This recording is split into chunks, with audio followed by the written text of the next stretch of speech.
My name is James Rowlands, and I am a lifelong wrestling fan.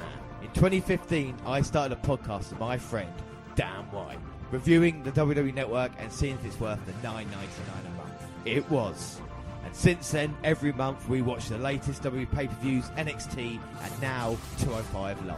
Still continuing our journey through the network, watching ECW, WCW, and all its classic content. Until we've watched it all, we are with you, and we are the WNR. Yes, hello, I am James Rowlands, and as always, I'm joined by Dan White. And it is a very special episode today. The WNR podcast are going to do something a little bit different, because we are celebrating the craziest, the funniest, and the most ridiculous moments in wrestling history. It is the WNR110. It's the wrestling's most ridiculous top 10. So, should we get started, Dan? Yes.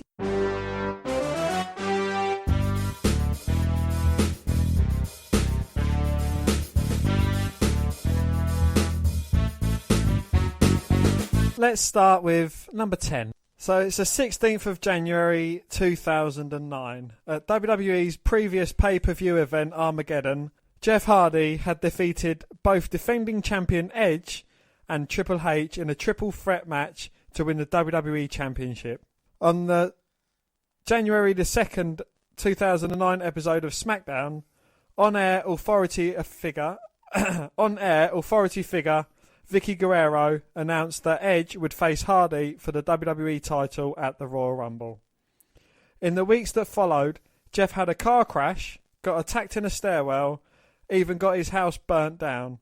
But we start the list with a moment from the 16th of January. Yeah, and it is this episode of SmackDown, and it's a very special cutting Edge. And of course, Edge hosting this will be facing Jeff Hardy coming up at the Royal Rumble. And we're going to see what Edge has to say in Jeff Hardy's. And of course, this is the top 10. Now, we worked very hard on this to go through all of history in wrestling and pick out these moments as well. And we hope everybody at home does enjoy it. But yes, number 10, we see Edge in the ring here, cutting Edge. Does this go on your list of people scared by fireworks? This is why it's involved for, because of course I love people getting scared by fireworks. In this instant, anybody's never seen it before. We're going to see it now with Edge coming out here. But there's a lot to choose from with ridiculous moments, like we say. So I just thought, 2009, were you watching WWE at this point, Dan? No, I was doing lots of drugs. You did lots of drugs. Well, 2009 is one of those weird moments where it wasn't the greatest WrestleMania 25, where it was this year, but this is just in the January of this. So with Edge and Jeff Hardy as well, of course, massive success in tag teams against each other. Now going to go against each other for the chip. But the question was as well, who was the secret tormentor? Do you know what I mean? It must be Edge, because we know the history of Edge, what he can do. Look, before Cesaro's section, you had Hardy section. Exactly. Fans and support. Edge just called him out. Here we go, there's Jeff. Look how great he looks. With that title belt around his waist. Yeah, all the fireworks going off now. Oh! Fucking hell. That went a bit wrong. Oh my God! The fireworks have just gone off! And Jeff Hardy. Oh my God, he's seriously injured, Dan. Oh my God, he might be dead. He is. Oh, and the producer now running off backstage. Fans can't believe it. What's Jimmy Wang Yang out there for? Why are they calling wrestlers out to help Jeff Hardy? Come on, Albert. Gregory Helms. They're not doctors. We finally got a doctor. Finally, God. His face must be burnt. Now we know what Kane went through. Yeah, exactly. Maybe this happened to Kane when his first pyro. Oh, and his brother Matt's out there to help his brother. Oh, good. Matt's making sure Jeff's all right. This is a serious voice. Sorry, this is a horrible accident that's just happened here. Here comes R-Truth. R-Truth. Yeah. What's up? Yeah. In a situation like this, you need R-Truth. He needs to come out. Are you all right? Vicky Guerrero. Excuse me! Oh my God. Is Sheila Wench behind this? And where is Edge? Is he still in? Oh, there he is now with Vicky by his side. Looking on. Guilty much? Oh, we're going to see a replay of this horrible accident.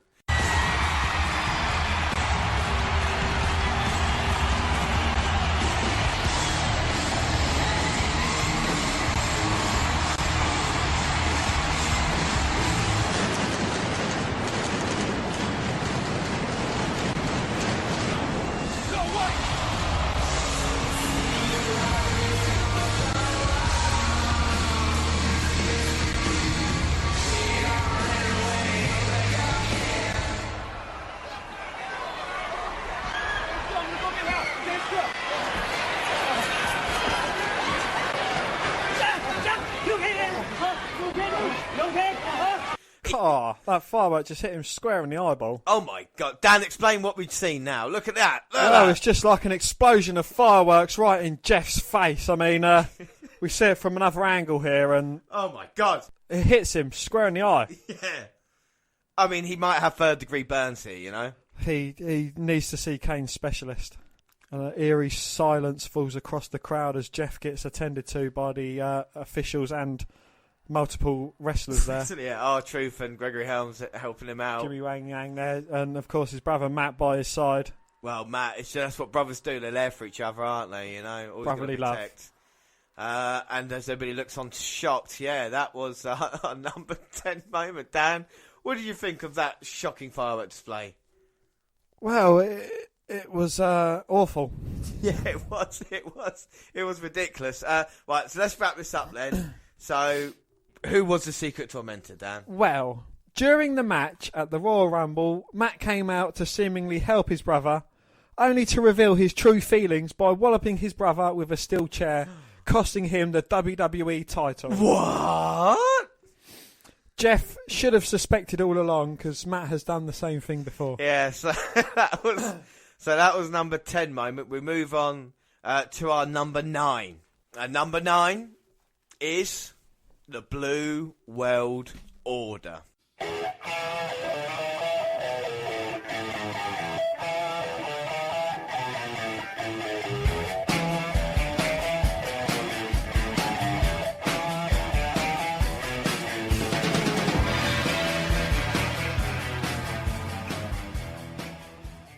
Since July 1996, Stevie Richards and the Blue Meanie have been making parodies of various wrestlers from the WWF and WCW. In early 1996, Raven was forming a stable called Raven's Nest and was gathering new members to be lackeys. He called upon Stevie and Meanie, along with an independent performer from New Jersey, Nova, Mike Bucci, and these three would often come to the ring together for Raven made his entrance, imitating rock bands or pop cultural reference, most notably the Jackson 5. And at ECW's The Doctor is in August 1996 as the rock band Kiss. The later received a great ovation from the hardcore ECW fans before the Sandman abruptly entered the ring and caned them. Backstage after the event, Bubba Ray Dudley told them how great it was, and the only thing greater would be a parody of the NWO. After clearing things with Paul Heyman and Raven, it was decided that they would form the BWO at the next big event, November to Remember 1996. Over the next few months, members were added and members left, just like the group they were imitating. Initially meant to be a one-off parody, the Blue World Order became immensely popular and elevated Richards to the main event level in ECW. Yeah, and the height of the BWO success came at the third ECW pay-per-view, Barely Legal. The event saw the debut of the BWO Japan with members Takuma Chinoku, Terry Boy and Dick Togo. And Big Stevie Cole was part of the three-way dance main event for the number one contendership for the ECW World title. And we've seen that on the podcast as well with our ECW pay-per-views last year. Just weeks after this event, Richards suffered a severe injury to his neck courtesy of Terry Funk and a metal guardrail, which left him temporarily paralysed for over an hour. Despite initially announcing his retirement from pro wrestling, Richards would quickly make a U-turn and make his debut for World Championship Wrestling. However, neck problems persisted, and it would not be long before Richards would have to undergo the first of many surgeries to rectify the damage he sustained. In July 1997, Nova had a match against Taz, in which Taz vowed to kill the BWO. He squashed Nova, and although Meanie and Nova continued to tag over the next few months, the BWO was indeed dead. Until 2005, at WWE's ECW reunion, ECW One Night Stand. Coming to the ring before Dudley Boys versus Tommy Dreamer and the Sandman match, the BWO was back. During their entrance, Joey Styles, laughing hysterically once they entered, said, "If any gimmick never deserved to make a dime and made a buttload of cash, this was it. And the best part is they, WCW, can't sue us because it's a parody."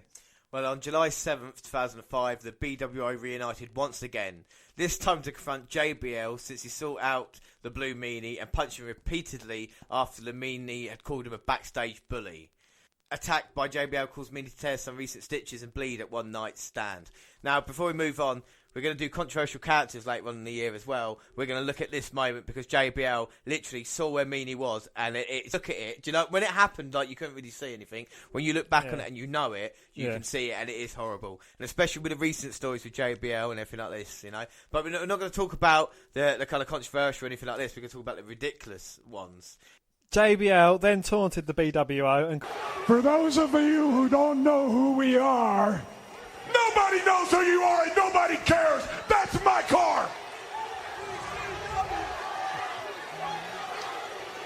As I was saying, this is JBL. What? John Blue Lame Field. And this, ladies and gentlemen, is one of my co-secretaries of defense. Bash me. And I, of course, am the chief of staff. Blue Wheat. But each and every one of you might know the three of us better as the Blue World Order. After ECW fame.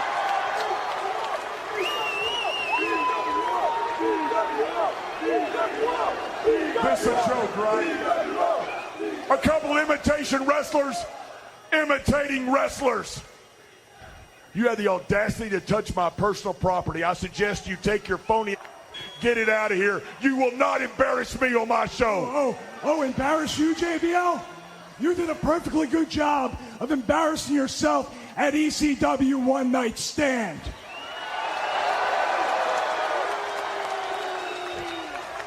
You made a total and complete of yourself.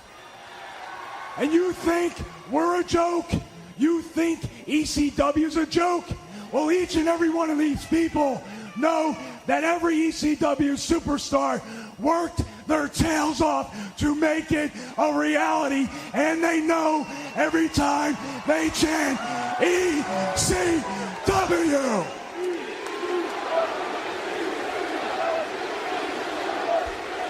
No! Shut up! Shut up! This is SmackDown! This is my show! You will not trash my show with that crap! No, you want to know if you're a joke? Let me explain this to you. You know you're a joke. Your mama knows you're a joke. Your daddy knows you're a joke. That's why you were in ECW. You didn't want to flip burgers and bag groceries. That's why you were in there. And Blue Meanie, you stepped in the ring with a man, and what happened? How many stitches? How many black eyes? Let me tell you something, you fat 300-pound blue hair Abe Lincoln wannabe. You can tie me to a tree and not whoop my ass in a week. Oh no, JBL, because you got your ass whipped at ECW One Night Stand. Oh, hell. JBL, I'm challenging you to a match so I can kick your tonight! Whoa, wow, is he nuts? Where? Somebody call an ambulance. That's all you ECW people want to do. You want to walk on my show, and this is my show, and you want to challenge me to a match? You fat little bitch. Let me tell you something. You want a piece of me? Come to the learning tree, because this one is free. This led to a Meanie versus JBL match. Yes, well, 7th of July 2005 SmackDown. Now, the thing is as well, because of the JBL attack, Meanie had every right to kind of get JBL in serious trouble, even with the authorities and people like this. Not the authority in WWE, of course, I meant police. And the way to make Meanie better, or make him happier even, was to give him a match against JBL on SmackDown and give the BWA a little bit of limelight as well. So we're going to watch this match now as we see JBL's end. And look at that limousine, Dan. It's been disfigured. It has. It's had BWO spray painted on it, just like NWO used to do to their victims. Now, do you know, were you a fan of the BWO, Dan? I wasn't, no. I thought it was a terrible parody. Well, it's not only that, it's just the Blue Meanie is the guy in himself could be on this list and he's involved with this because just he's not the, what should we say, he doesn't look like a WWE superstar. No, the only time I really enjoyed Blue Meanie is when he was with Goldust and he used to call him Mummy. Yeah, exactly, yeah. But aside from that, no, he was never fit to be a wrestler. So at this point, JBL had been the longest reigning WWE champion of all time because, of course, he won it in 2004, didn't he? Just losing the title. So after losing it to John Cena, he's gone on to a feud with the BWO. So, you know, JBL, you a fan? I was when he was part of the APA, but as JBL, no, I wasn't really much of a fan, no. Oh, here comes the BWO. They're taking over. Big Stevie Cool, and of course Nova as well. He is a fat little bitch, though, isn't he? Well, that's what JBL says. And look at his face paint as well, all blue. I mean, Brian, do you know what I mean? Again, it is ridiculous because of the whole thing, the BWO gimmick itself, and the kind of setting that it's in of a real situation being put in a wrestling way as we start the match now. JBL with a big boot to Meanie's face. I mean, can't see this being your typical catch-can style wrestling match. No, I think he'll hold his punches. He'll be right. Okay, maybe not. And JBL with a punches in the corner. And after what happened as well, it's kind of disturbing watching this, isn't it? You know what I mean? In a weird... It is, yeah. Do you think, like, you know, that people that have been in a backstage feud and had a bit of beef backstage should be together in the ring? Well, sometimes it doesn't work, does it? You know, it looks like horrible wrestling as we see JBL throwing Meanie to the outside. And the blue guy's in serious trouble here. JBL bounces Meanie's head off the announce table there. But Meanie, I mean, he come through ECW, so, you know, he should have a bit of a hardcore background, surely. Yeah, well, don't call me Shirley. But yeah, indeed, he should have that on his side, of course. We're talking about how the BWO were a big thing in ECW. You know, they were extremely popular as well. And it just didn't have the appeal because obviously the NWO didn't go on. It went on for too long as well. The BWO probably had the same feel to it. Bringing it back here, I think this is just being brought back to help them in this situation with JBL. But in the match so far, it doesn't mean he's getting much offence in. No, it's all been JBL. I mean, bouncing his head off the announce table, bouncing his head off the ring steps. He's just completely going over on Blue Meanie, I think. But do you think, you know, after coming off a long title run, losing to John Cena and then going against the Blue World Order, you think this is good for JBL? No, it's not, is it? You know, but it's not. But I've never really liked JBL anyway, especially JBL character. It got me so angry, especially when he was WWE champion, because I thought he didn't deserve it. He looked at Meanie the way I looked at JBL. I thought you don't deserve, not be here, but you don't deserve to be for the championship. You don't deserve that kind of level. The JBL feuding with people like the Boogeyman and stuff like that. That's the kind of level he's got now. Do you know what I mean? He was champion. He was never going to be champion again. It's like those one-time champs, isn't it? You know, you like Jinder Mahal. As soon as he loses that, I don't think he'll ever be WWE champion again. Yeah.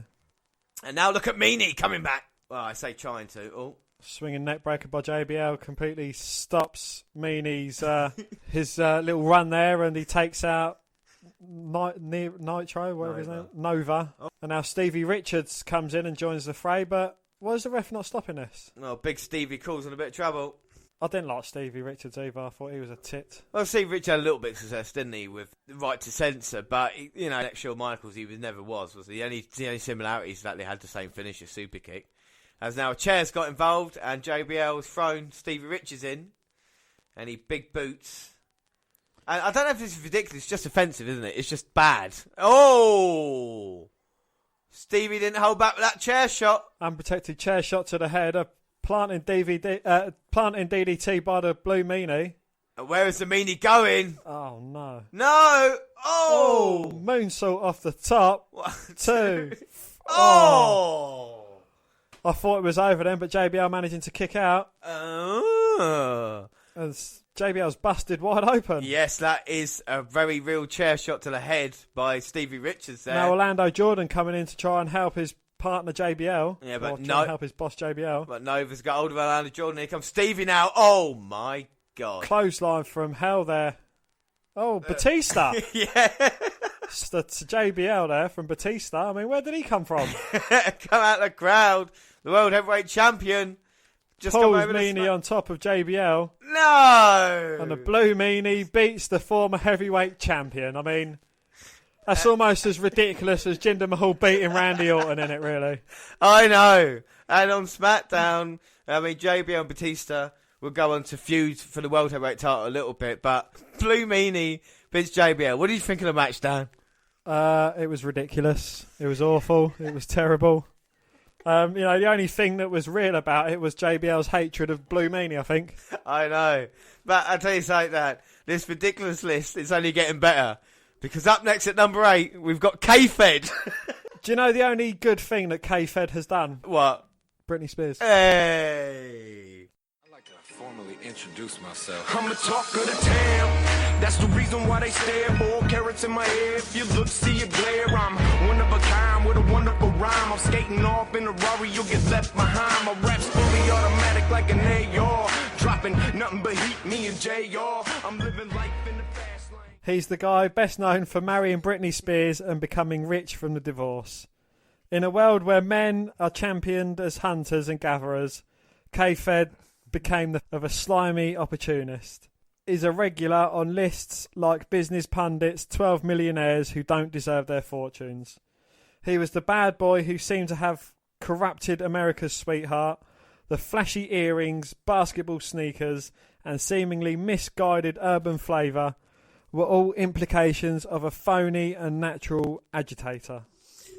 While still married and directly tied to arguably the biggest pop star in the world, very arguably, Fedline somehow landed in WWE in October of 2006 to promote his insufferable Playing With Fire rap album. I don't know if you've ever heard it, because I haven't. It's one of my favourite albums. I've got it on my iTunes. You have it on shuffle all the time. Yeah.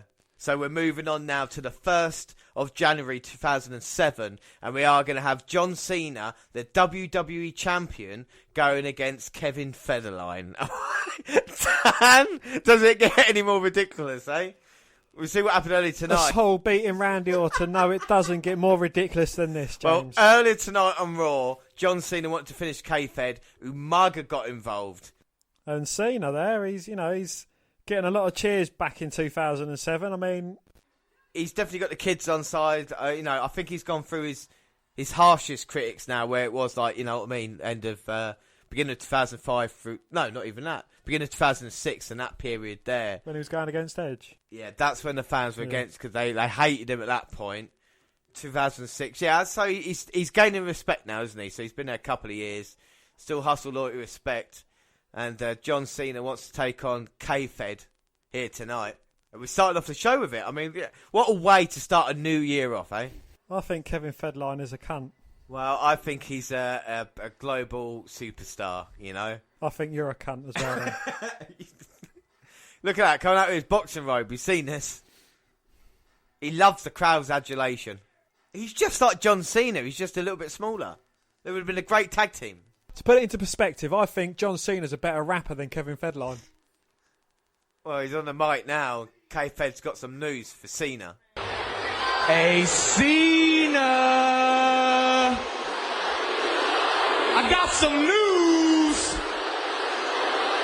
You see, I was just talking to Coach, man, and there's been a little change in our match. Uh-oh. See, I don't want nothing stopping me from beating your ass. Uh-oh, wait a minute.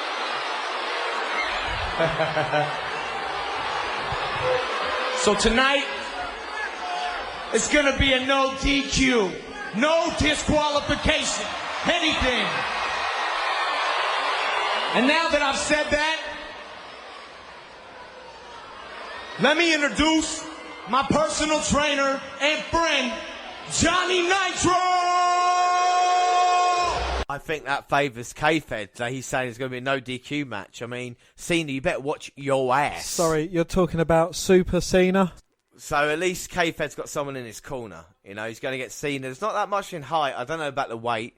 Maybe £100. But I think K-Fed... I mean, predictions for this. I think K-Fed's going to fuck Cena up. Cena all day long.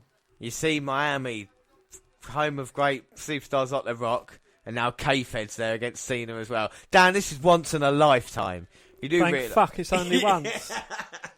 Oh, very... See, protect his hands, you see? He doesn't want to break... You know what I mean? Like, when he's holding the mic, he doesn't want to damage his knuckles. Here we go. Oh, for fuck's sake. What? You like it when wrestlers take ages to do something, don't you? Well, K-Fed now. Headpiece on. Here we go. Referees rang the bell.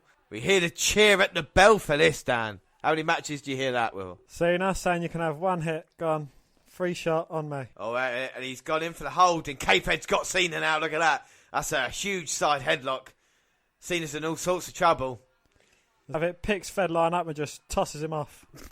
K-Fed lands on his hands, and he's safe. He's all right. Goes to the corner again to get some advice from Nitro.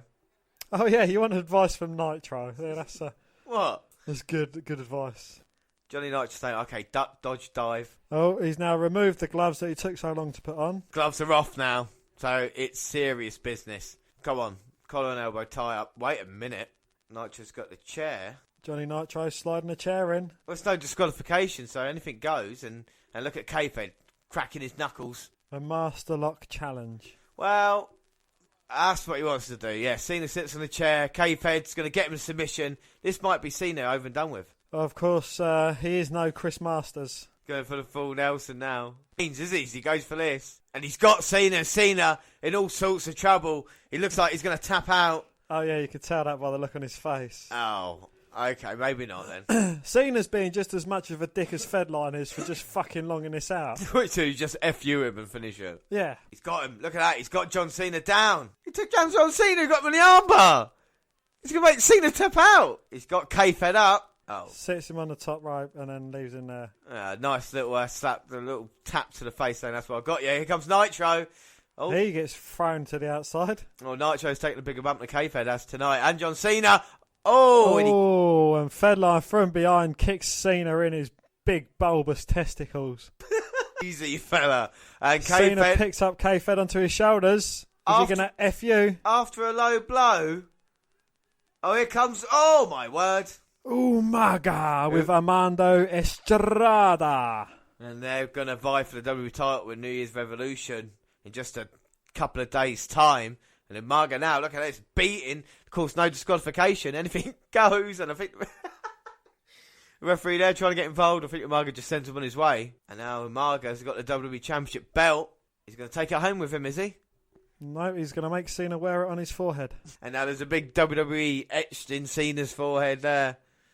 And Umaga happy with his work. And John Cena is down. Umaga knocked him out with a title belt. And K-Fed. Going for the cover. No. 1, 2, 3. Hey! And Federline has just beaten John Cena. I mean, there's only one thickness in this moment. James, do you want me to tell you what that is? What is that, Dan? That is Jinder Mahal beating Randy Orton for the heavyweight championship. K-Fed beating seems less of a shock than Jinder Mahal beating Randy Orton.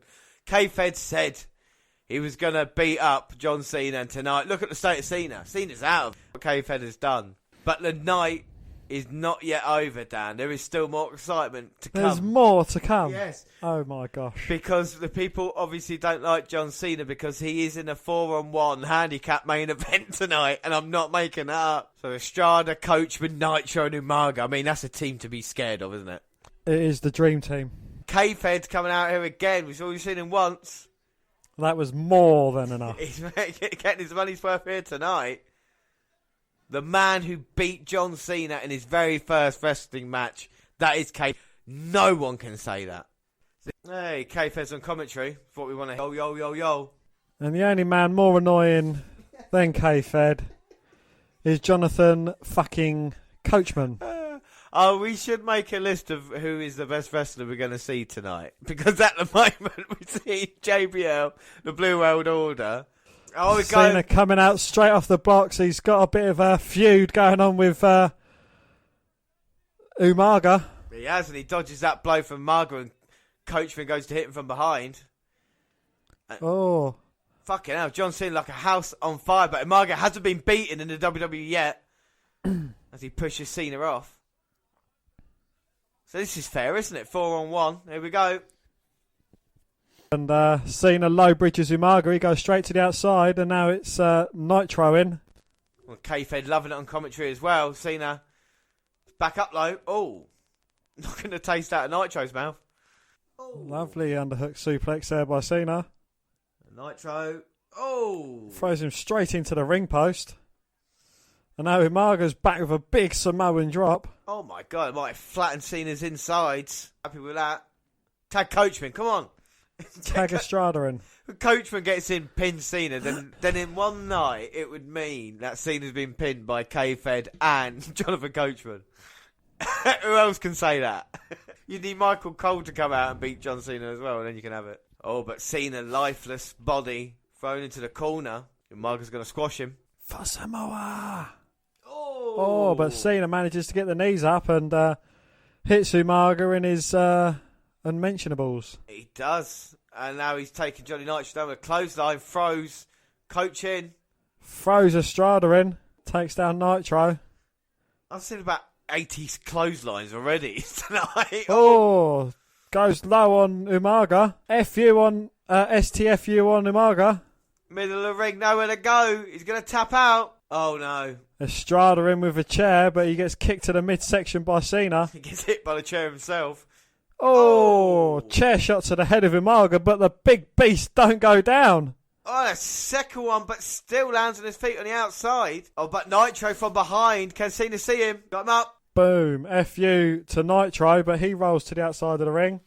And it's just Coach left standing, and he's got a snowball's chance in hell against Cena. He might reverse this FU, Dan. You never know.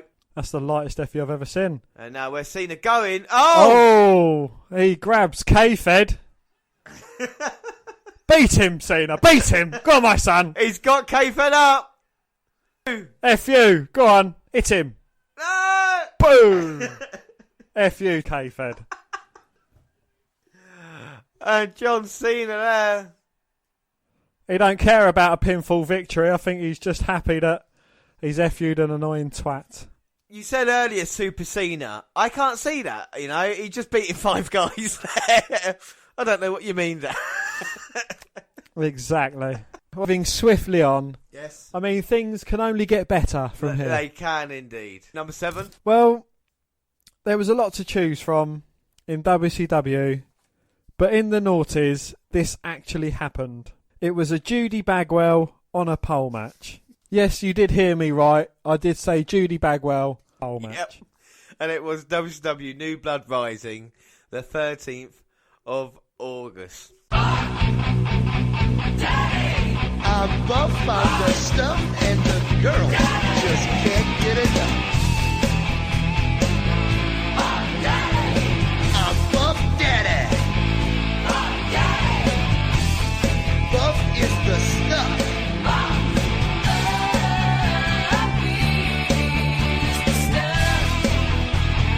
Buff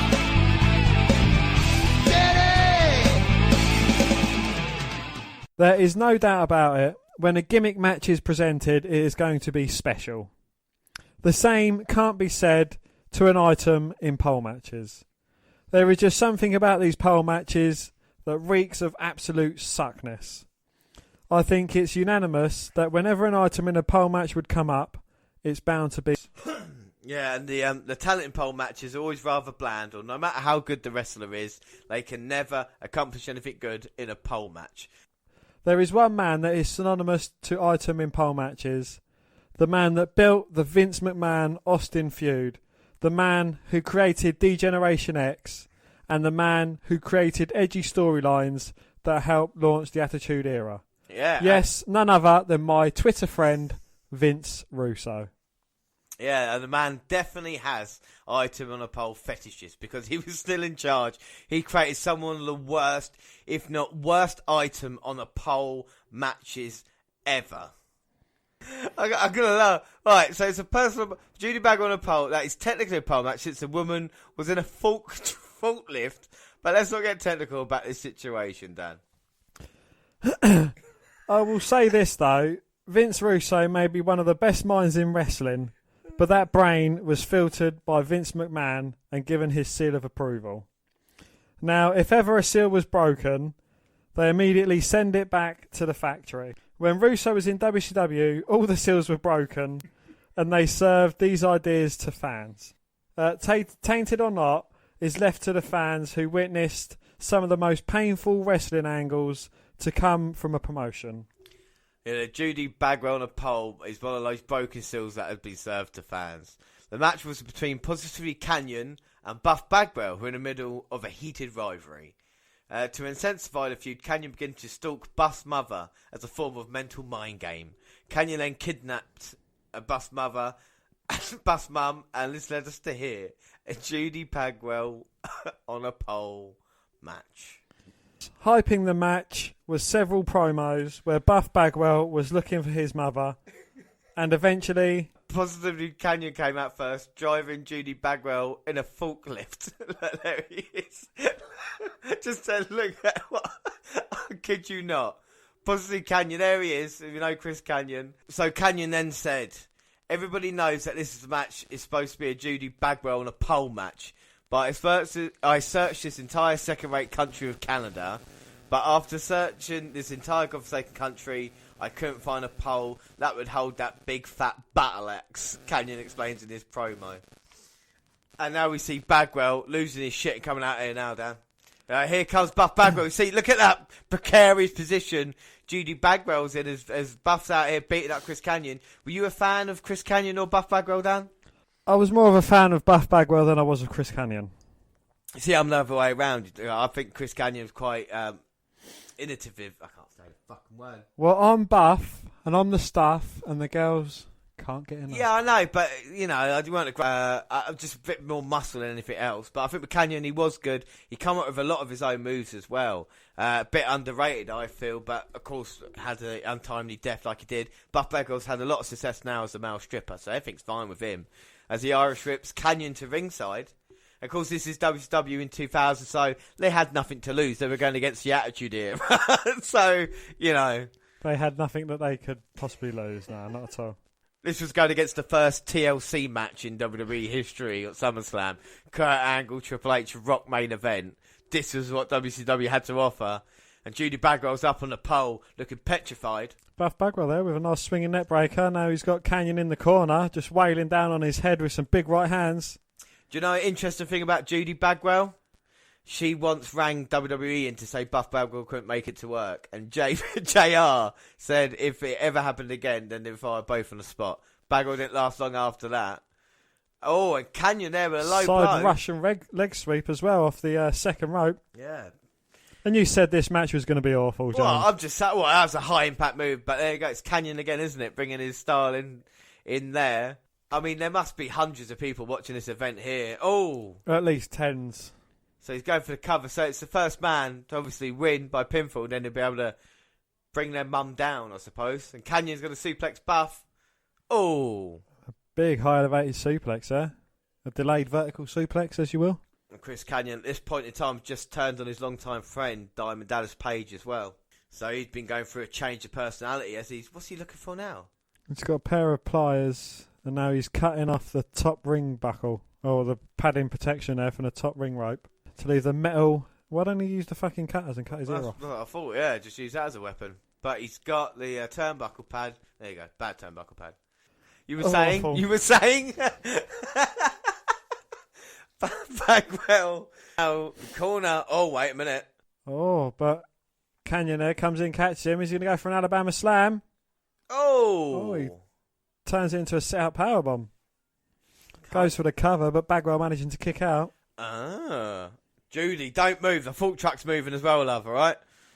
Stay where you are. I want to see Buff springboarding on top of the fork truck platform to save his mum. I don't think we'll be seeing any of that. I think Ray would do it. We had Daniel Bryan coming off a forklift truck at Extreme Rules 2014. Oh, and now look at Buff Bagwell. He's fighting back. His mum is on the line here, Dan. This is how personal it's got. We're going to see a lot of personal things here tonight, but a kidnapping of a mother is up there, isn't it? But, correct me if I'm wrong, but an item on a pole match is normally held up in the corner, and you have to go up into the corner turnbuckle and get that item off the top of the pole, then you win the match. Yes. Or you can use that item to your advantage, like a Singapore cane on a pole match, and so on and so forth. And no, that's not an Asian cane, by the way. But how would you climb up on top of the forklift truck? Would you have to lower it? And can you use Judy Bagwell as a weapon? I mean, she's big and she'd be able to sit on someone. It's Chris Canyon using her up. I think that could happen. But I don't know about you, but I feel the platform keeps going down as well. Maybe her on it is would eventually... The hydraulics in the forklift truck are on their way out. She'll be eventually on ground level, you know, so it won't be that difficult. Well, the longer this match goes on, the lower she gets, then it's easier to get her. Yeah, what level you're at, as Chris Canyon not only put the fans to sleep, he's putting Buff Bagwell to sleep at this moment in time. Can Buff fight out of it? You can look at a serious wrestling match. Oh, a swinging neck breaker there by Canyon, taking Buff down. 2. Oh. So is Judy Bagwell the reward for this match? Yes, I mean, she's the one who it's all about, you know. I'd lose on purpose then. Buff Bagwell wants to be united with his mum. Oh, and Canyon's going to go for the Canyon cutter as he's stolen the finish for the DDP. But he goes sternum first into the top turnbuckle there, and then Buff Bagwell lifts him up face first into the top turnbuckle. Which, of course, Canyon exposed earlier. It's come back to haunt him. Goes for the cover. Oh, but Canyon managing to kick out. Oh. That would knock a lesser man out. Bagwell saying, come on. No. No one is coming with you. Judy's a blocker, isn't she? As we see her. Oh, no. Canyon cutter on Bagwell. This is it. 1, 2. Oh. Bagwell to kick out of the diamond cutter. Cutter. Honestly, couldn't believe. I am shocked. So Canyon's kicked out of the head first into the top turnbuckle, and now comes DDP. It's not DDP. I know, but sure. It's not. It's David Arquette. It's David Arquette. Oh my! The former WCW champion. A moment in time that we're not going to watch it tonight, but as it's a distraction now to Canyon, David Arquette is out here. This brings everything that we ever wanted in WCW at this point in time. Oh, wait a minute. Oh. And he hits Buff Bagwell on the back with a hard hat. Oh. Nearly causing him the loss. Oh, God. Of course, David Arquette's had a history of getting on DDP's nerves as well, as now Irish whipping Arquette. Oh, wait. Canyon Irish whip Bagwell into Arquette, but... And the only good thing that David Arquette's done is marry Courtney Cox. Oh, Bagwell got in. It's weird that we've seen these back-to-back, aren't we? K-Fed and David Arquette. I think Arquette had a little bit more talent. He just got clotheslined there. Yeah. Don't forget Judy Bagwell was on a damn polo. Here we go, Buff. I think you'll find this a forklift truck. Blockbuster.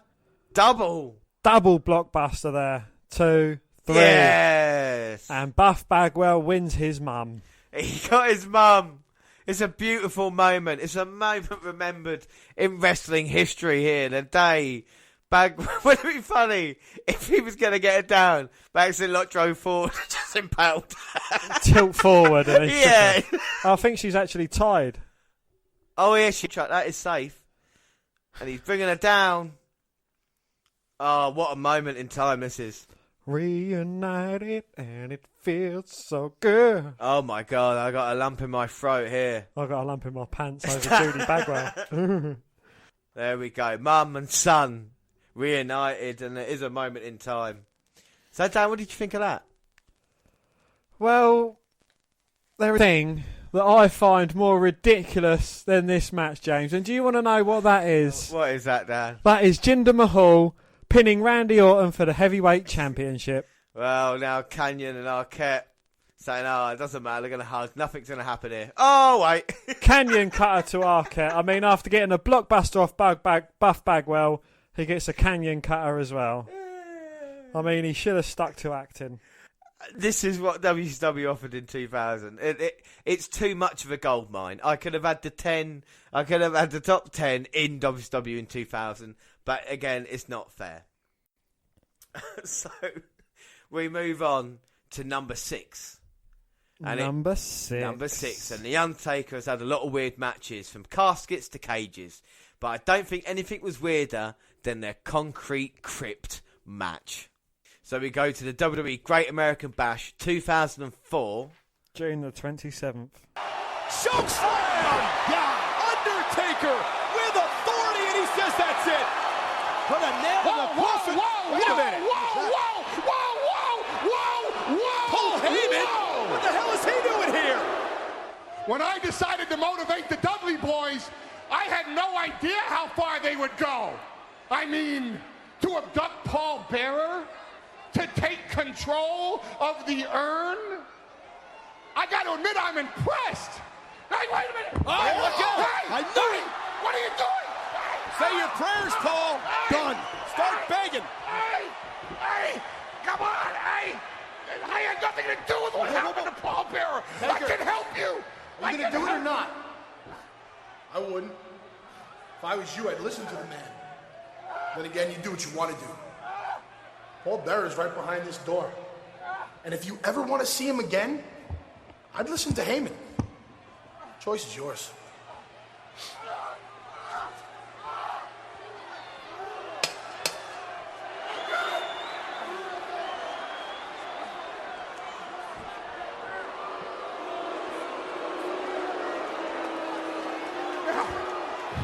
You don't want anything to happen to Paul Bearer.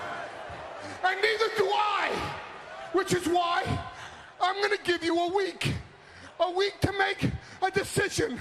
A decision that will affect the well-being of Paul Bearer.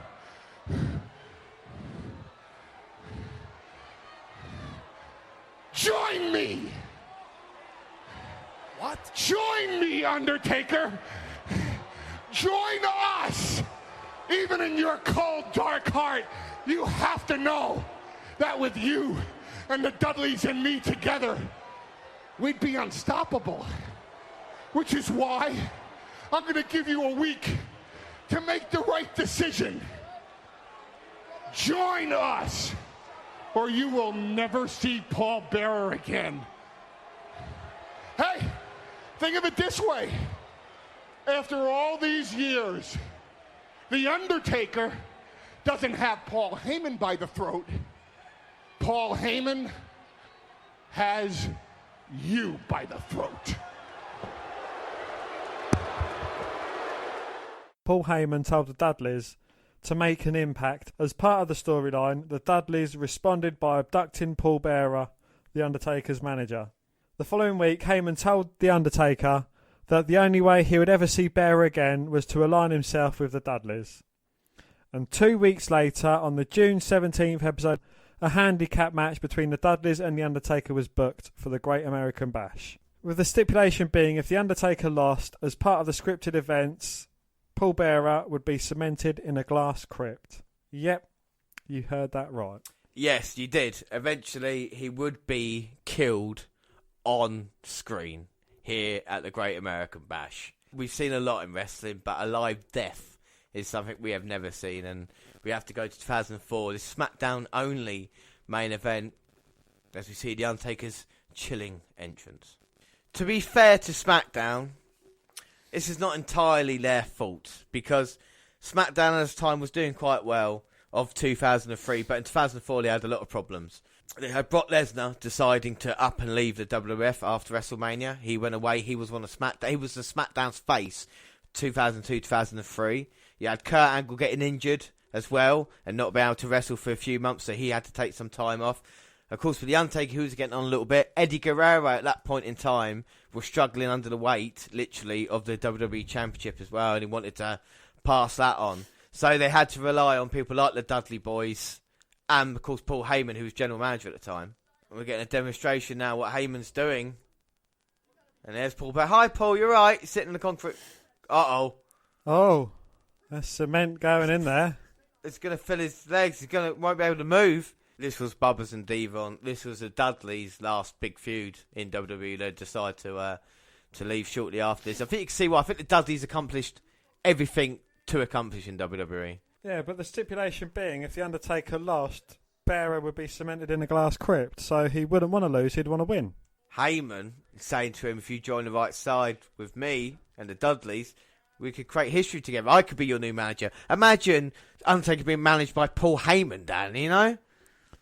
Wow. That's the opportunity he's getting given here. I mean, the Dudleys, what's not ridiculous about this? I mean, it just is 2-on-1. They want him to lay down so he can kill his manager. I mean, you know, it's quite... Lay down, let us kill your manager on live TV. And not give these fans a main event that they've all paid for. Come on. This is a pay-per-view as well, can I just say. It's not SmackDown. It's not SmackDown, it's not a Raw, it is a pay-per-view. Yeah, I think this is our first pay-per-view. I think the fireworks on SmackDown, weren't they? K-Fed was on Raw. Oh, sorry, the Judy Bagwell on a pole match was WWE pay-per-view. Indeed it was, yes. Who could forget that? Who could forget that? Here we go. I remember watching this live, and do you know one thing I remember? How bad it was. This is awful. It's one of Undertaker's worst matches, and I know you say casket matches. I looked at casket matches. Is that even as bad as the match you had against Heidenreich? I look at Heidenreich like versus Michaels at WrestleMania compared to this. You know, this is like, it's like two King Kong Bundys versus the Undertaker. It's awful. It might be different looking back on it, but it's so stupid. You know, it really is. It borderlines the offensive, and Undertaker throws Bubba and Diva on the outside. And the tables have been destroyed, obviously, in previous matches there. Undertaker right hand to Devon. Can he take down? Can the number 1 on the WNR 50 take down number 2 on the WNR list of tag teams of all time, Dan? Indeed, yes. You know, the recently returned and recently leaving Dudley Boys, who were just jobbers when they... Yes. Unlike the Hardy Boys, who came back and won the titles. And now the Undertaker's got control of Devon. Well, when Dudleys came back, they got the Ascension, and Hardys came back, they got Cesaro and Sheamus. So, you know, it's only fair. Bit of old school now. Oh my God, Undertaker was going for old school, and Heyman said, bad dog. And now there's more concrete. Dan, I'm not a builder. I'm not going to lie to you. How long does concrete take to set? That amount, probably... about 48 hours. 48 hours. So he could he escape this unharmed still if he wasn't fully covered? He'd be able to escape unless it was up to... I suppose, like, you know, if it was above his nose, then he'd be dead because he'd just suffocate. But at this moment in time, he's quite all right. He's not really... I mean, he's a bit... Well, unless he couldn't stand up. I mean, Bearer's not in the best of shape. I mean, No, certainly not. Maybe you have to break down the... But if you cracked one of the glass... walls of the exactly, chamber. Yeah, do it like that. But distraction again. And the Undertaker getting hung up on the ring post. The concrete crypt is still getting filled up with concrete. It would have made more sense if Kane was Undertaker's tag team partner as well. I'm just saying. I know Kane was doing his own thing in 2004. He'd just been feuding with the Undertaker, so he probably so that's probably why he wasn't teaming up, because they had just been feuding. But regardless of that, surely don't call me Shirley. You would come together if your father's life was on the line, you know, much like they do on the Arrowverse. But anyway, not talking about that. We're talking about this fantastic match, the longest that we've had so far. You're welcome. Undertaker catches Bubba and a big DDT. Well, and Devon comes in. I mean, is this a one-on tag or is it a 2-on-1 handicap match? Because there doesn't seem to be any tagging going on. The referee's not doing anything about it. No, he's not. Actually, I'm taking backdrops. Devon, well, I think with general manager in the background as well, calling how it goes. I think he's referee's a little bit worried maybe. Oh, here comes the Undertaker, and that's what he's going to do. Try and beat up Paul Heyman. Oh yeah, you do. Kill him again. A Heyman distraction there, stopping Undertaker in his tracks as Bubba Ray comes from behind. Oh no! But even though the Undertaker's... even Bubba's saying no. Oh, no. Bearer's saying, "Bury me." Oh, my God, he's going to die. This is the end of Paul Bearer. WWE have the gall to have a go at WCW for all these stupid moments. And look, this is gold here, isn't it, you know? Well, not to point any fingers, but Paul Heyman is involved. I'm sure he had a bit of input in this. Input. And this was the rib on Heyman. They were like, right, you do this one, so then you can never say you were fucking all good. You know? But Bubba seeing the light and saving Paul Bearer there. But look at this now. It's up to his chest. I mean, that must cave it in. Seems to have gone down a bit. But the immense pressure on his chest, yeah, I'm sure it's causing him a lot of discomfort, especially a man of that size. I mean, unable to breathe and feel them huge lungs of his. Exactly. And the Undertaker is in big trouble with the Dudleys using the steel steps. And he's saying to Bubba, look, I've let you beat him up for 10 minutes. Why don't you just get in your corner? Well, the Dudleys tonight trying to cement their legacy, but I don't think The Undertaker is going to let them here. Glorious. Oh, here comes The Undertaker now. Fighting back against Devon.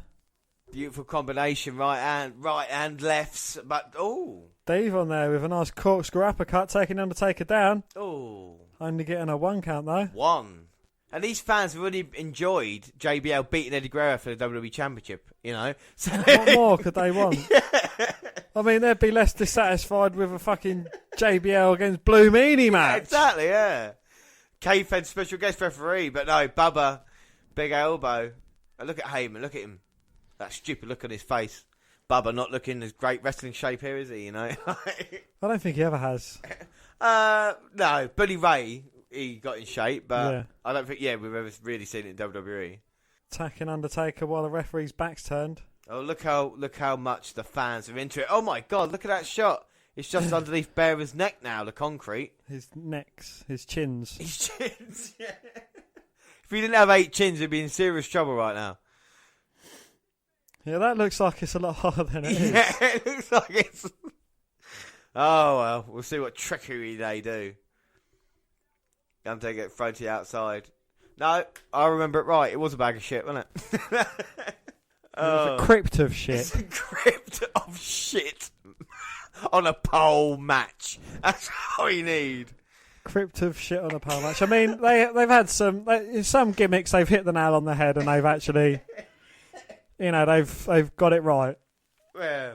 For every Hell in a Cell, there's a concrete crypt. You know, for every Elimination Chamber, there's a Judy Bagwell on a pole match. Yeah. Going to get better as we go along. You know, this is number 6. The top 5, may I just say, they are some moments in time. It gets a lot more cringy. And now Bubba just working on Undertaker. See, nowadays, they just stick to what they know. And 9 times out of 10, it is one or, you know, it is a normal match. Normal stipulations, you know, and then they throw something awful like this in your way in the early 2000s. Oh, yeah, this is god-awful. And Bubba now with a sleep on the Undertaker is just what we want. Oh, but Undertaker managing to fight his way out. Backdrop on Bubba. And now Devon's actually waiting for a tag. That's mighty noble of him. Might I just point out. Look at Bear is in serious trouble. Is that another fork truck with the concrete crypt on? I tell you what, these fork truck operators, I might have to talk to WWE. But like, you know, I can operate your fork truck for you. Bubba gets a tag to a relatively fresh Devon, but the Undertaker's got no one to tag, and he's all by himself. See, we've had John Cena going against 4. We've had Undertaker going against 2. Yeah, but the thing is as well, the Undertaker, as he's making a mini comeback now, got really... rolling the dice. Snake eyes. His dating profile would be brilliant, wouldn't it? You know, it'd be like... what happened to your parents? Oh, they died in a fire. What about your brother? Oh, he was in that same fire. Tried to have an unholy alliance with Stephanie, but luckily Steve Austin came out and saved us. And then there was that time where I tried to hang a correctional officer. Page. And I've put plenty of men in caskets, but apart from that, I've only buried a couple of men alive. Been buried alive myself once as well, going against the owner of the company I work for, but it turned out my brother stabbed me in the back. When I came back, I was fine. And the Undertaker now, going for old school yet again. He's got the Dudleys in trouble. Oh, and takes down Bubba Ray. Is he going for a tombstone? Nope. Devon with a backslide there and a low blow to Undertaker. And that is the lowest of the low. And that's all he can do to survive the onslaught of the Undertaker. Bubba... Beyond Sergeant Slaughter. Well, Bubba, there we go. Was going to go out, but decided just to come in. The referee saying, "Come on, you got a tag." Or what, referee? Oh, B3D. Oh, now Heyman waddling down to ringside. It looks like the Penguin, as portrayed by Danny DeVito. Excuse my name. And now look at Undertaker just sat up and looked that's going to stop him, isn't it? Looked at Paul Heyman, the power of the urn. Rise, get down. Bubba's in trouble. I'm going to ask you what it sounds like for Paul Bearer in a minute. Oh, chokeslam by the Undertaker to Bubba. Oh, setting him up for a tombstone pile driver. Oh! 1, 2, 3. Hey. The Undertaker wins, saving Paul Bearer from certain annihilation. And Heyman's not happy. He's got the urn. Heyman's saying he's got to do the right thing. Oh! And an explosion by the cement truck. What's that? Like a lightning strike from the gods above us. That must be Undertaker's mystic power, Dan. Why didn't he do that in the first place then? Well, we haven't seen that for about 9 years as well. So maybe he's like, you know. He's been saving it up. Yeah. And that's an excellent point. Why don't you just do it to begin with? There you go. And now, what would Paul Bearer be saying in the Concrete Crypt, Dan? Save me, Undertaker! Save me! Oh, thank goodness for this. The Undertaker, who's Paul Bearer's manager for some years, you know, basically a father. There we go. The Undertaker bows at Paul Bearer. What a moment. So there's a bloke backstage with his finger ready to press play. It's like, no, wait for it. No, look, watch, wait. Wait for him to... Wait. Now. Yeah. Well, come on now. What we're going to do is Undertaker going to break glass to try and get Paul Bearer out. Maybe he's going to reverse the truck or something like this. Borrow Triple H's sledgehammer. There's normally one under the ring somewhere. Yeah, go find it. Save me! That is how it should be. That's the way 13 years right there, baby. The Undertaker bowing not to the urn, but to Paul Bearer, his longtime confidant, his longtime friend, Paul Bearer. Let's get him out of that cement there. All that heavy weight on that man's chest, on Paul Bearer's chest. Close, but no cigar, Heyman. Now, thank God for that lightning bolt, wherever the hell that came from. I don't know what happened. What was that? I don't even know what it was. Now, what is it? Oh, I have no idea. What? Well, that was the lever that Paul Heyman used to...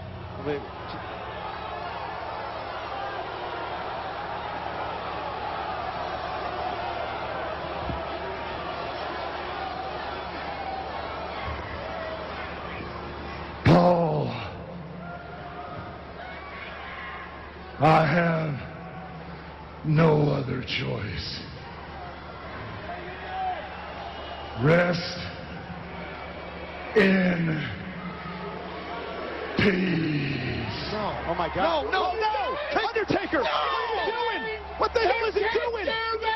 What? The cement! Undertaker pulled the lever! What? Why did he do it? No. Oh my God!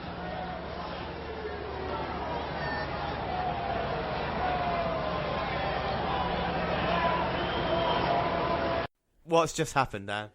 He pulled the lever and it's filled up with ends. Paul Bearer has unfortunately died. He's been suffocated in a crypt full of concrete. The Undertaker is dead. Paul Bearer, like Dan said, Paul Bearer has died, and it's a horrible moment on the list. But we are halfway through. Dan, what did you think of the Concrete Crypt match? There's only one thing more ridiculous than Paul Bearer being cemented in a glass crypt, James. Do you know what that is? What is that, Dan? That is Randy Orton losing the heavyweight championship to Jim. The thing about the Undertaker, though, it didn't make any sense. No. Why would he have him lose? And why did he bury him? I mean, he did say it was because he didn't want to show any weakness, but he had won the match. He had beaten Paul Heyman. He had done everything. So there you go. But weirdly enough, that wasn't Paul Bearer's last appearance in WWE. He would show up when Edge kidnapped him when they were feuding over the World Heavyweight title. He'd be involved back up until 2010. But it's one of those moments where WWE always like to say, no, this is what you did. All right? And this is what you're going to have to look at. So we're halfway through. Halfway through this. It's number 5 to take a deep breath and start telling us.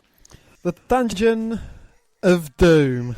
And the real White Finger Tiger, the Immortal Hogan, tonight earlier, took the bait and is creeping deep deeper and deeper into the trap that you have set for him. He fell for the trap, Father, and tonight, in the Dungeon of Doom, the slaughter of the immortal Hulk Hogan will prevail.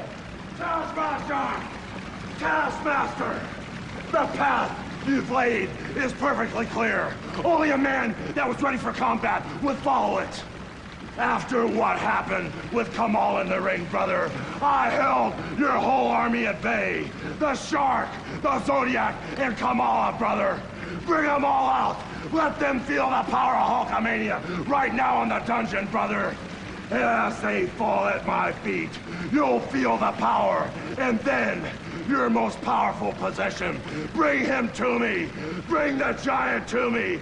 I've fought giants before, and I can't wait to fight your most powerful warrior. Because etched in stone, only Hulkamania will live forever, Taskmaster. You don't understand. I will destroy Hulkamania. Because I am the son of a giant.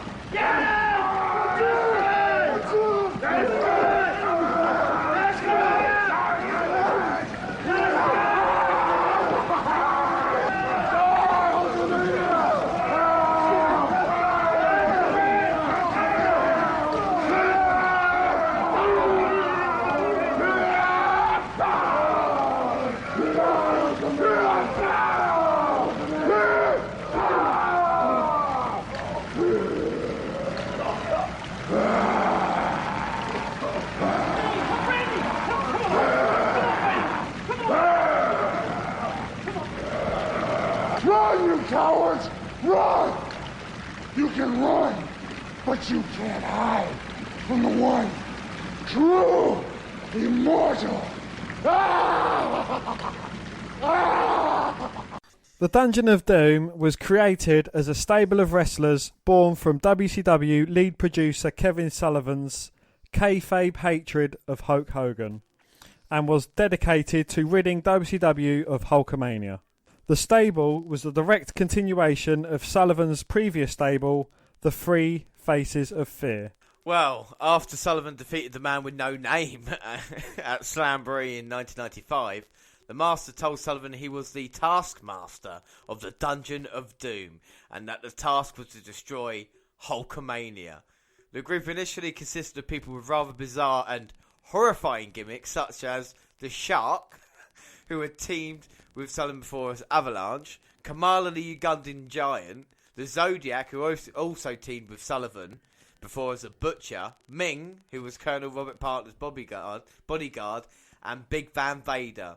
The group was quickly joined by the Giant, who in storyline claimed to be the son of Andre the Giant and was out for revenge on Hogan for defeating his father. The feud between the Dungeon of Doom and Hogan and his friends led to a War Games match at Brawl Brawl, where Hogan, Randy Savage, Lex Luger and Sting took on Kamala, the Zodiac, the Shark and Ming inside the double ring cage. Hogan's team won, which per stipulation enabled Hogan to get 5 minutes with Sullivan inside the cage.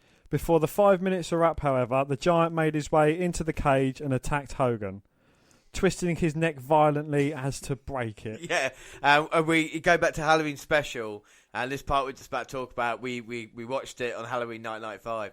After the attack on Hogan, plans were set for the world title match at Halloween Havoc. Hogan and the Giant decided that before they got in the ring and wrestled, they would face off in a sumo monster truck competition of Cobra Hall. I'm sure you remember that, Dan, don't you?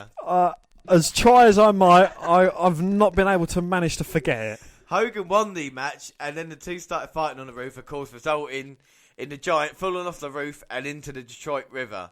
When it was time for the main event, the Giant just strolled down to the aisle with Kevin Sullivan behind him, with no explanation given to how he could still be alive. The Giant won the match by disqualification when Hogan manager Hart hit the referee with his megaphone. The next night, Hart revealed that he put a clause in the contract that stated the championship could change hands on a disqualification, thus making the Giant the new champion and Hart the manager of the Dungeon of Doom. Due to the unconventional nature of the Giant's title victory, the world title was vacated and a new champion to be crowned in a 3-ring, 60-man battle royal at an event called World War III. The Hulk Hogan Dungeon of Doom feud was the focus of the battle royal, but it would be Randy Savage who won the title, last eliminating Dungeon member One Man Gang. The feud between Hogan and Dungeon of Doom simmered along from World War III until Super Bowl VI. And during this time period, the Dungeon had been joined by Loch Ness, the Yeti, Hugh Morris, and Big Bubba Rogers, along with the One Man Gang.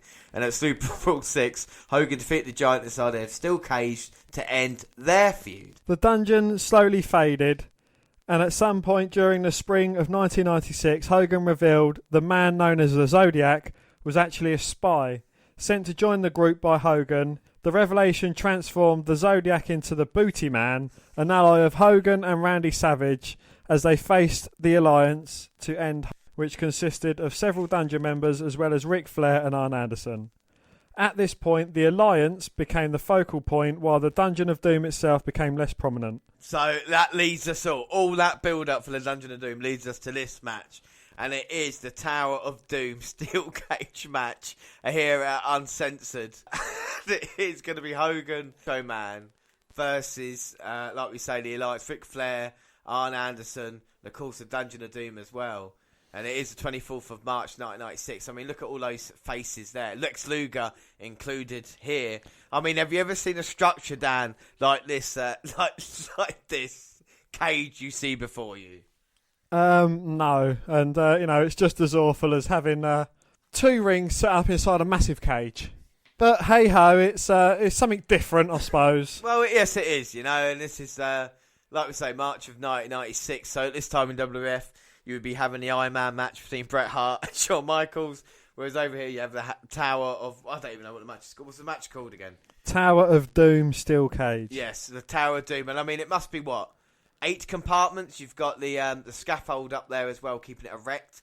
You've got different wrestlers in different cages, as we see Shawn Hogan starting off Arn Anderson and Ric Flair. Of course, you see how strong the structure is. You've got referee in here. Below them, you've got the Ming.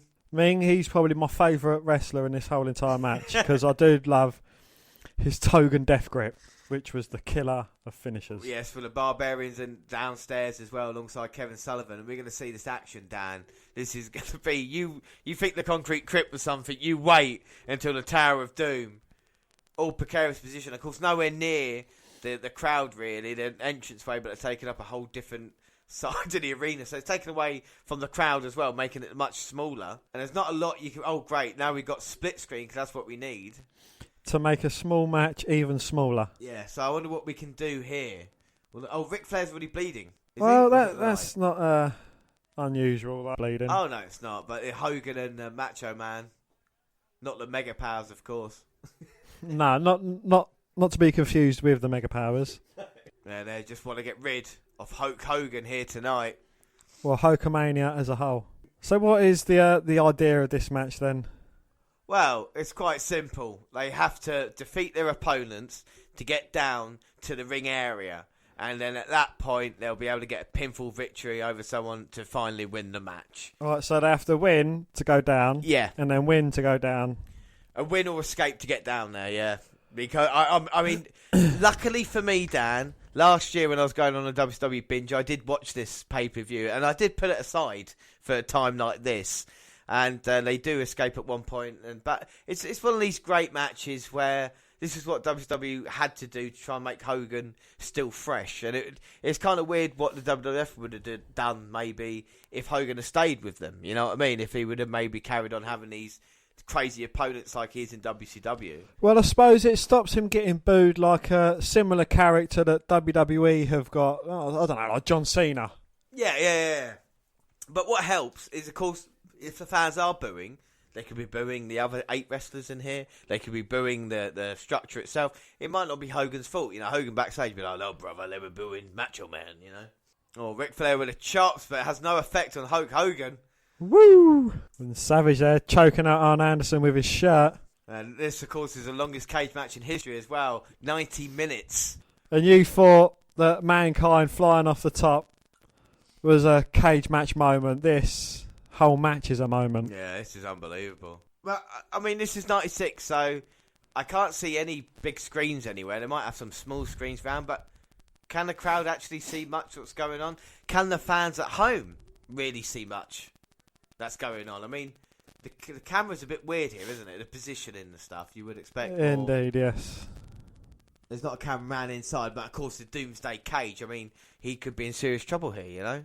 But, you know, like a concept similar to could work nowadays, you know, if they changed it up to like an arena outside the cage and, you know, like a structure around the cage. Yeah, all right, yeah. And then they've got like 4 separate pods where they've got single wrestlers in. Yeah, like, you know, chambers. Like some sort like of... a chamber, yeah. I wonder what you called it, though. Chamber where you have to eliminate people. Yeah, would you call it a Megadeth explosive ring of fire? Call it the Chamber of Doom Steel Cell Cage Super Duper match. Super Duper from hell. Cage. From hell. So anybody at home, you are not missing much action, because at the moment, Arn Anderson working on Hogan, looked like Lex Luger from below, had a hold of Savage from on high. And now, figure 4, now he's working on the leg. Oh, yeah, Arn Anderson's got a figure 4 on Hogan. And you say Ric Flair, legend, Arn Anderson, legend, Hogan, legend, Savage, legend.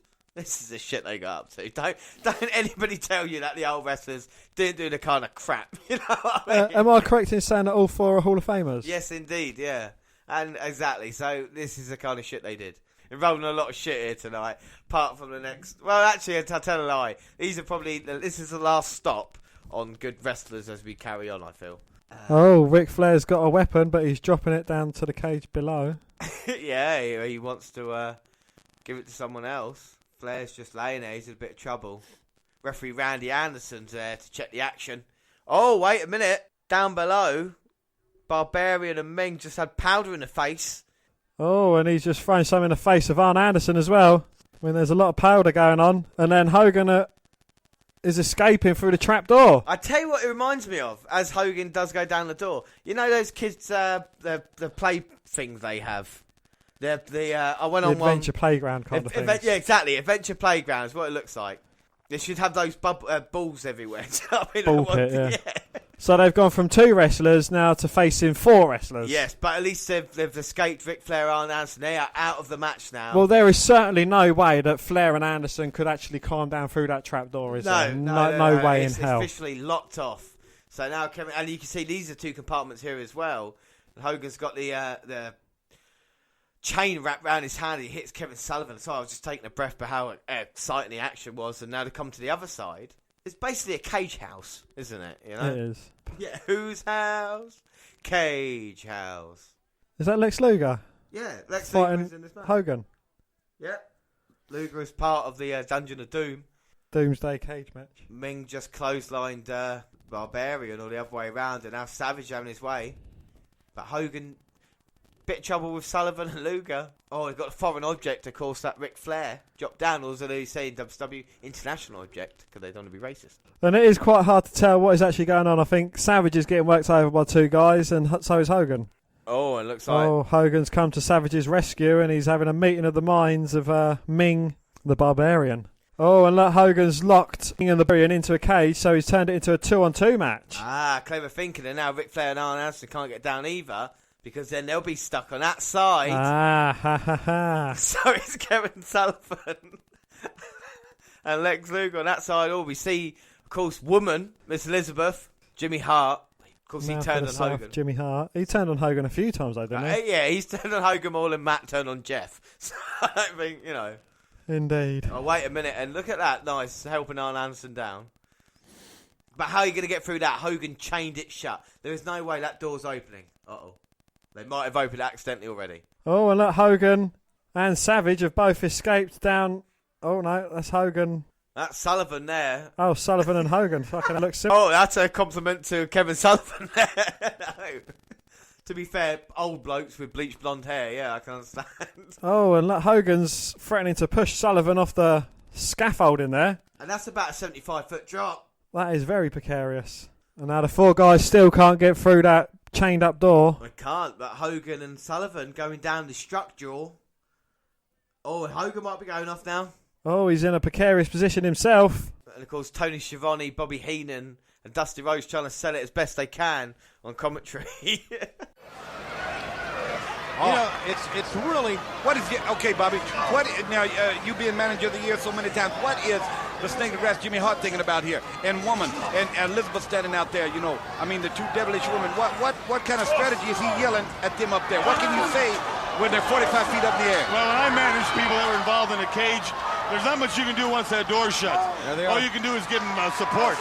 Yeah. You can't pick on a lot of things when you're at eye level. But when you're 30, 40, 50, 70 feet in the air, 3 different cages, the only thing a manager can do in this is just stand back and watch and hope you got a client in the morning. Yeah, well, how fresh is the next tiers? Them guys in the tiers down below them, how fresh are they right now? I've never seen anything like this. I don't know. I don't know how to judge this. And even as good as them 3 are. Yeah, nah. Macho and Luger's having a little match of their own. I mean, they're not really wrestling, are they? It's more holding. And scraping and just keeping it busy. Yeah. Whereas Hogan and Sullivan take it to the extreme. I mean, ECW was around, but I mean, this Doomsday Cage match. Who's Macho Man fighting? Macho's going after the 4. I think he's sniffed up. Come on, Macho, leave him alone. Sullivan and Hogan have made it down to terra firma now, though. And now Hogan sends him into the steel barricade. Gets Hogan from behind. Oh, and here's Macho Man. So it's a normal tag team match. Oh. Savage throwing Kevin Sullivan into Luger. They're going back to the proper ring at the moment. Not the ring in the Hell in a Cell. Who's Hogan doing? Oh, the referee, the microphone off the ring announcer. He chased Michael Buffer to get that. Michael Buffer can't use that now. Look, it's broken across his head. Hogan, you can't put him in this ring. Wrong ring, mate. It's Hogan time. Is it leg drop? No, he just wants to hurt him, you see.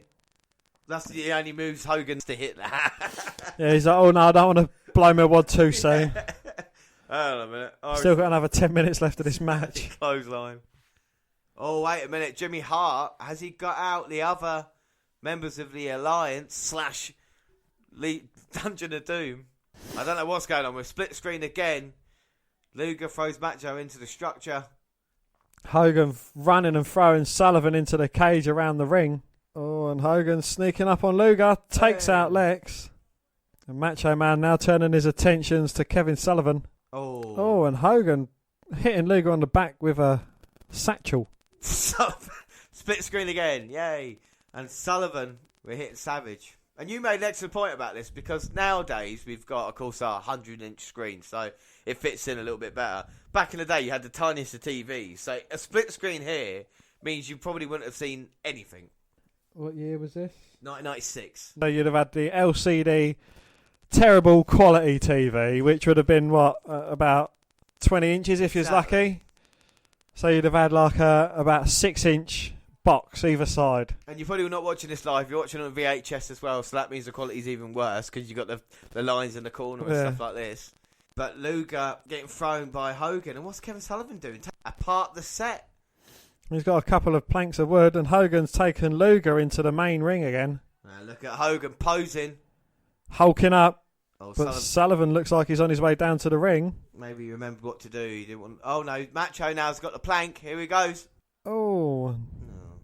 Runs into Hits Sullivan gently. Hits the camerawoman with more force than he does Kevin Sullivan there. Hogan going for a punch. I mean, Dan, have you actually ever seen anything like this before? Like, there's no structure to I've this, never seen anything as disorganised and as chaotic as this. It's like when you're playing SmackDown and you just fancy fighting for an hour for no reason. It's all over the place. Backstage, yeah. We used to do that trick in, is it an Elimination Chamber where you used to be able to get out the ring? Yeah, when you get, you get up and dives towards you from the top rope and you're both out there and you're just running around the arena. Yeah, exactly. Yeah, completely. You're just fighting, you can't finish it, you don't really want to. But now Luger and Sullivan have taken over the Macho Man and Hulk Hogan. That was the most awful chair shot I've ever seen in my life. Hogan's going to try it again. One chair. Oh, there we go. That's better. Stomp it down. Hey. Oh, that looks like a really heavy chair as well. Right to the back of Lex Luger. He doesn't want to get up to get another chair shot, does he? No, he's not. No, stand down. Fuck off. No, I'm up. Okay, this makes me appreciate WWE pay-per-views a lot more. Yeah, do you think the Raw pay-per-view was that bad? We should watch one of these pay-per-views and then watch a WWE pay-per-view and then, yeah. See the comparison. And Lex gets his own back there, hits Savage with a chair shot on Hogan across the back. And the referee's saying, what's going on? Like, come on. Referee's just pretty much given up. He's like... And now Sullivan hanging him up. Oh! Planting Savage on the barricade there. Oh, and then clotheslines him off it onto concrete. There was not even a thin mat there where he landed. And then he hit that little Hulkamaniac in the audience as well. But Savage, despite that, manages to get Sullivan down, and they're both tussling on the ground. Hogan's got Luger. They're both on the same side, but the cameraman still wants split screen. Meeting of the minds from Luger and Sullivan. So if you think about it, Ric Flair and the guys in the cage had a quiet night, didn't they? You know, a little bit of fighting. Do you think they're still up there? They haven't cut to them again, have they? Do you think they're up there? Yeah. I think they're sitting down talking like, oh, wait a minute. Oh, my God, it's... Well, that's Zeus, Tony Lister from No Holds Barred. Remember that Hogan film that he had? They thought bringing him to WCW would be a good idea. Clearly it wasn't. Nope. And you fucking think the offers a pain. We're horrible, muscly, green guys. None of these two. I'll tell you what, the guy just threw Hogan in. If he hasn't died of a massive heart attack, then I'll be very surprised. And here we go, in the ring inside the cage, but of course, not properly lit, so we can't see them. So none of these men are legal to be pinned. Oh, here we go, lights are on now. Z Gangster throws them in. Not to be affiliated with the Ultimate Warrior. Well, no, the Ultimate Solution should be called the Ultimate Future Endeavoured, because that's what he should be. He's in now, and look at it, powering over on Hogan. Z Gangster in the corner as well. It's not stereotypical racist at all. The lighting is terrible. I do feel sorry for these fans that have probably paid quite a lot for their tickets back then. Oh, wait a minute. This is not over, because Kevin Sullivan... He's bringing a foreign object into the ring. He's just poking at Savage. Oh, you don't want to poke at a Savage. Yeah, poke at a Savage bear. You're going to get bitten. Hogan trying to fight both of these men. Oh, Savage is going up top. Oh. Takes out Z Gangster. And now takes the Ultimate Solution, takes down Hogan. But Hogan, no selling it completely. Is he laughing? No, Hogan's like, what the fuck? It looks like he's got a grin on his face. And Savage clotheslining Z Gangster. Uh-oh. Gets caught in a bear hug, though.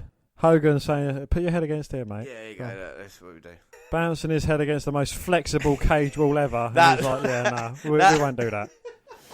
That looked like it hurt. Hogan trying to hit Z Gangster from behind, but he just releases Savage, turns around and just sets his gaze upon Hogan. Oh, the lighting's better. Do you know what you remind me of then? A German man saying the gangster. The gangster! He has Hogan by the throat! Hogan has the gangster! He's going to take him down! He's choking the Hulkamaniac! Oh, he's talking life out of him! And so, he's going to win! Oh my God, and the Ultimate Solution, I mean, talk about being German, no offence. But he's got Savage up. Gorilla Press. Oh, I think I've had my fill of unnecessarily brawling. Do you know what I mean? Like... So where's Lex and Sullivan gone then? Good question. Savage has just reached for something inside his pants. Wait a minute. Talk about that. Arn Anderson's back in the ring. He's taken off his trousers he had on upstairs, and Ric Flair's back now as well. Oh dear. Strutting his way into the ring. There is no way that the Hogan and Macho Man could win this match. It's impossible. The numbers, Dan. The numbers. It's turned to a 4-on-1 with the two guys outside. That'd be a 6-on-1, and then the other two guys in the cage. That's 8-on-2. Exactly, and with Jimmy Hart there as well. You've and got woman. 8 on. Yeah, if woman offers more. Well, I hope Savage turns on Hogan as well. That's what you want. You want a good heel turn in here. Hogan looks like he's going to win it. Savage, no. But anyway, Savage, oh my God, thrown to the cage. And now Hogan's been punched, double-teamed by the Ultimate Solution and Arn Anderson. Is this another idea by Vince Russo? This is not. Vince Russo had nothing to do with this one. This is all Kevin Sullivan, who's the booker, Dusty Rhodes, and Eric Bischoff as well. And the powder's back there now. We can see Macho drop. Oh, wait a minute. That's a booty man as well. Of course, he was helping him. And what's he got? Oh. Oh.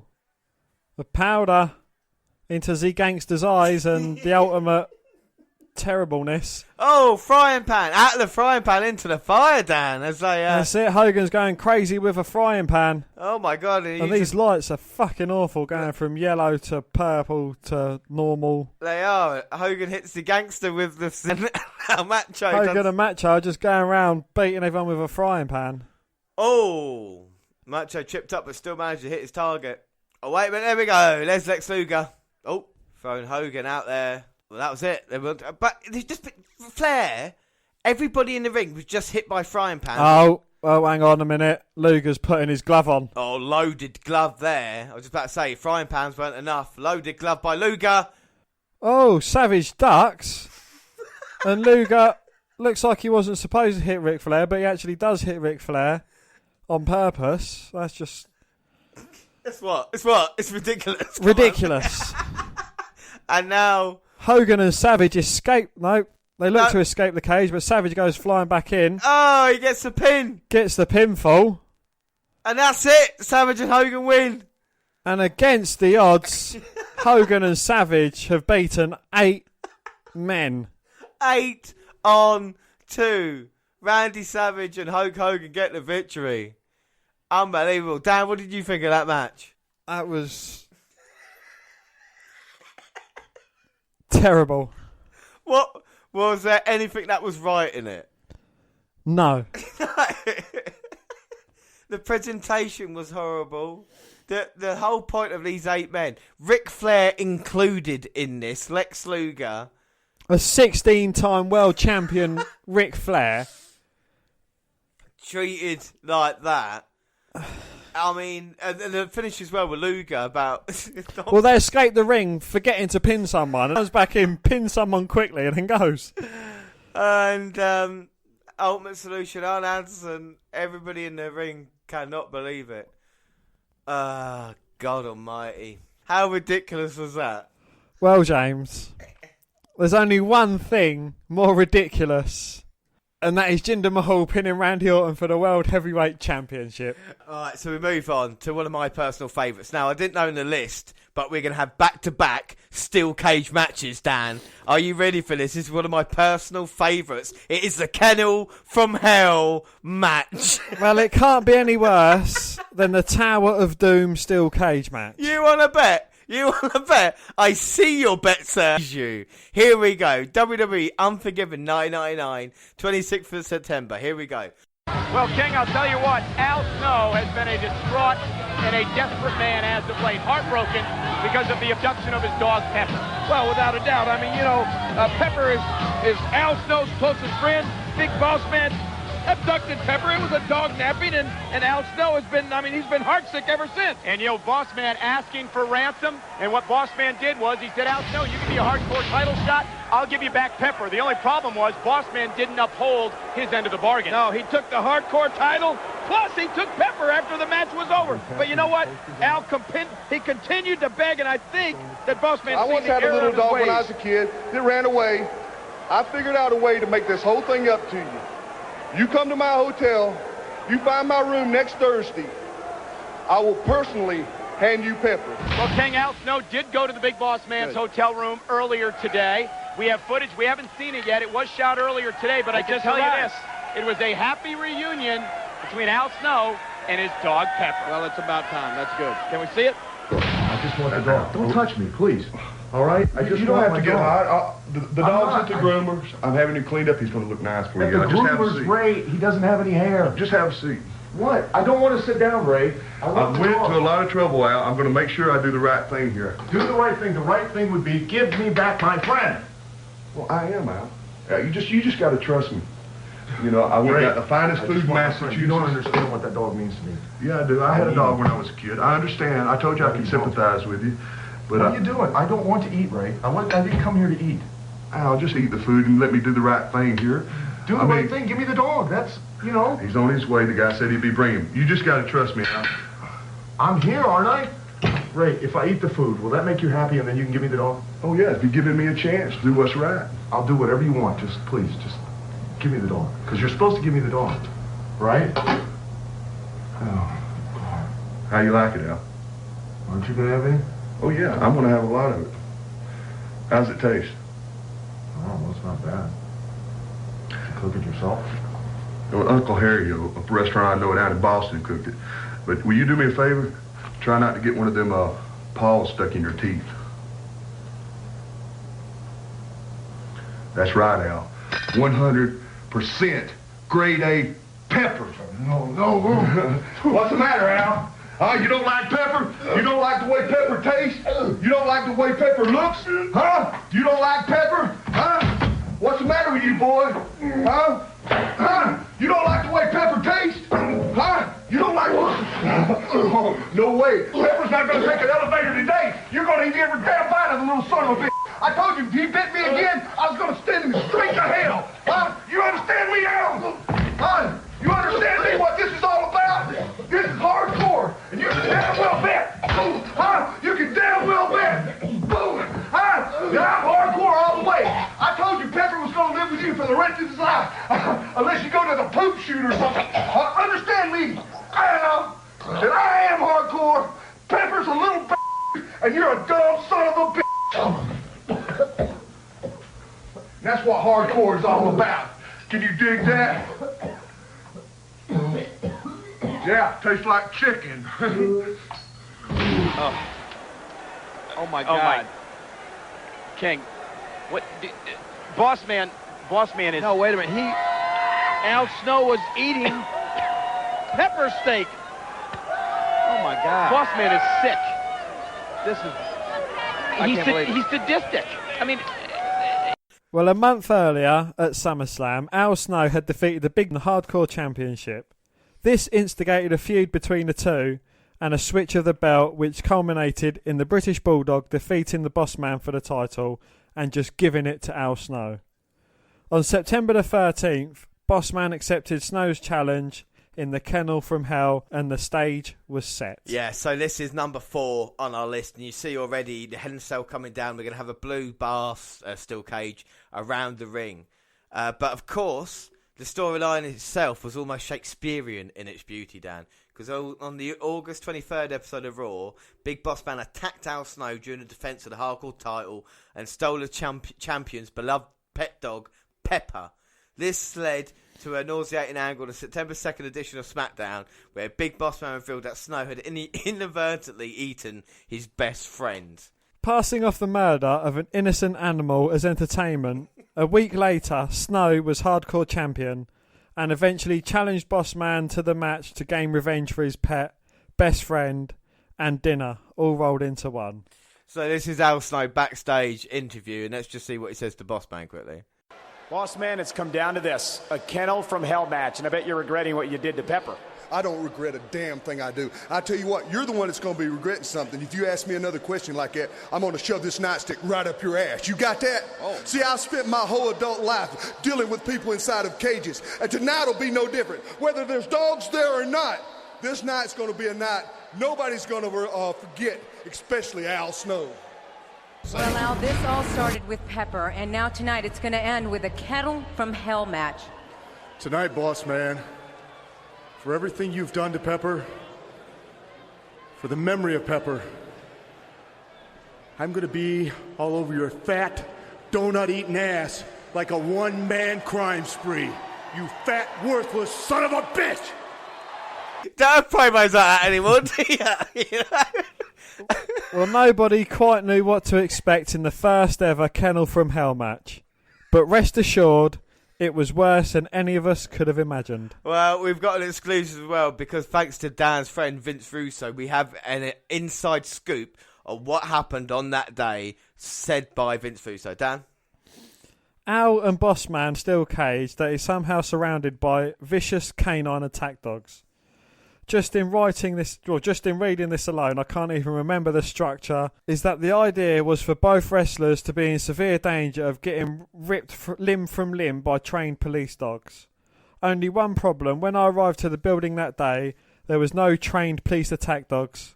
Made sense that the local sheriff's department wouldn't lend a wrestling company their canines unit for the sake of biting wrestlers. Makes sense, right? Well, of course, I didn't think that at the time. We were the WWE. We could get whatever we wanted, whenever we wanted. By God. So we had to settle for finding locals who owned and trained pit bulls. Okay, in theory, that will work. Everybody knows that pit bulls are lunatics who get off from fighting each other in cages, so this should suffice. Well, a few hours before the show, the owners marched a parade of dogs in. I knew there was a problem immediately when I walked over to one in extreme trepidation, and the killer pit dog nonchalantly proceeded to lick me. Then the next one jumped to me and slobbered all over my face. I swear I thought Al was playing a rib on me. Okay, funny. Now bring in the real killers. What are you talking about, prop guy? I'm talking about the killer canines who are supposed to be threatening the very existence of Al and the Boss Man.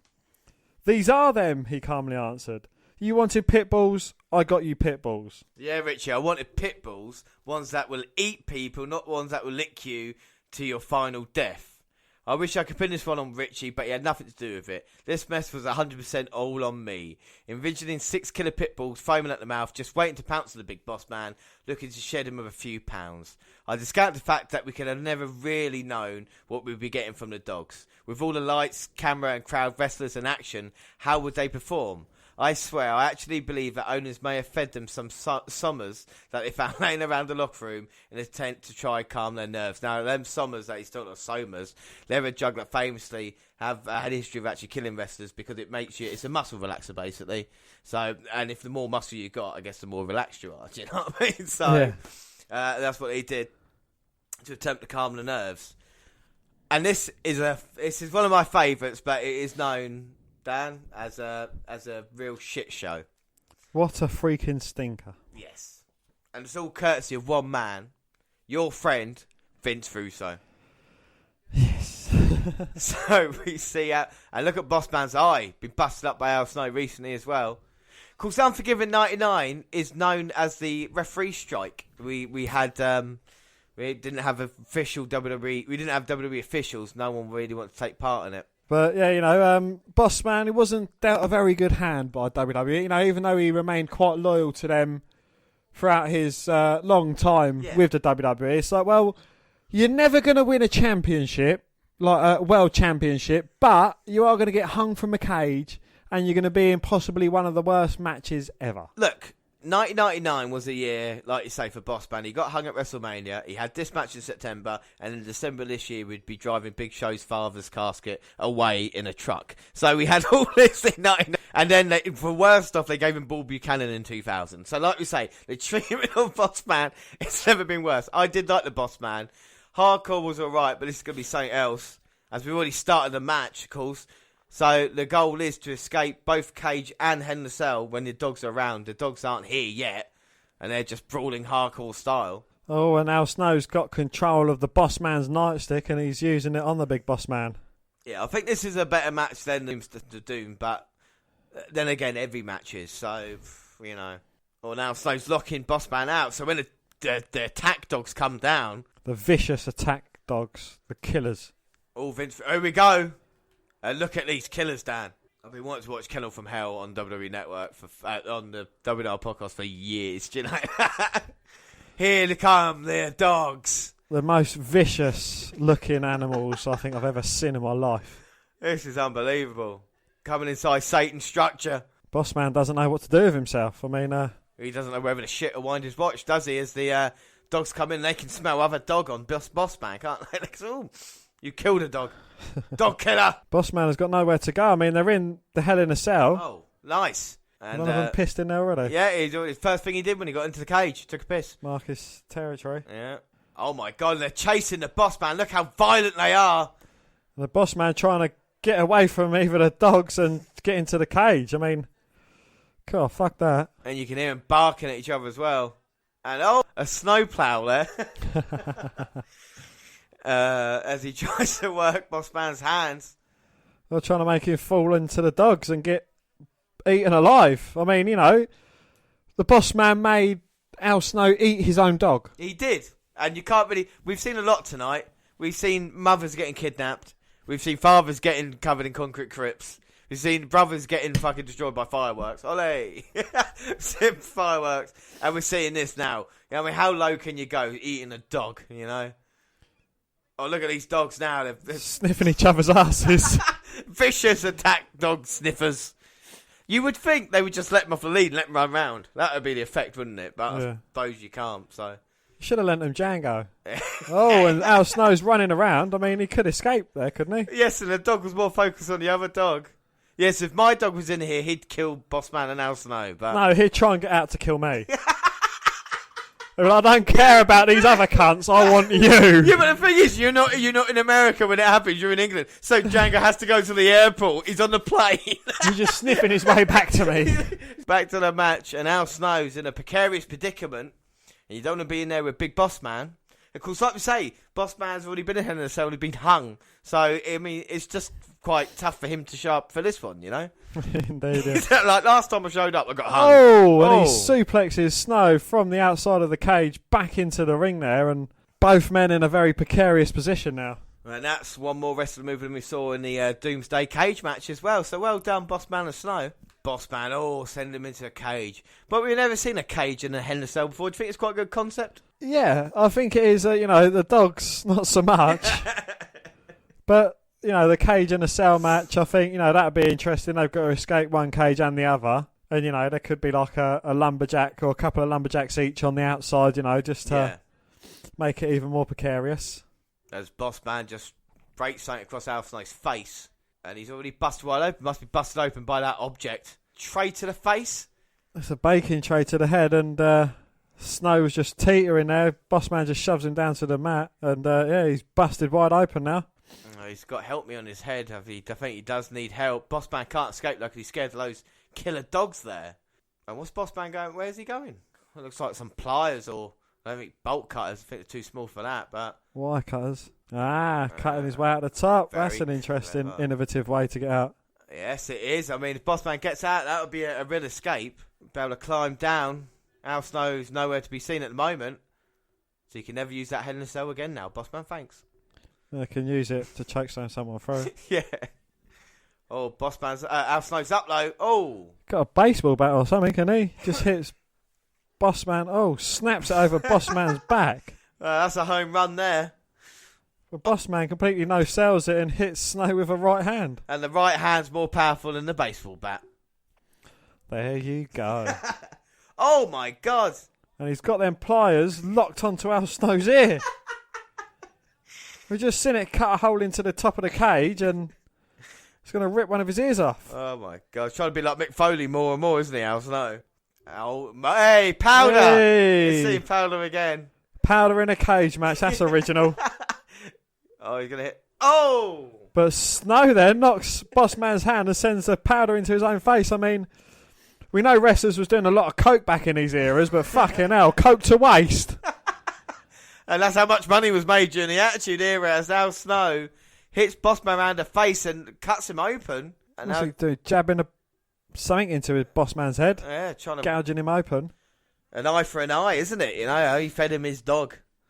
So he's going to make him bleed. So he's going to make him bleed, make him blind. And look at the debris already. It's like a tornado's come through the arena. Oh, as Snow throws Boss Man into that rigid metal cage around the ring.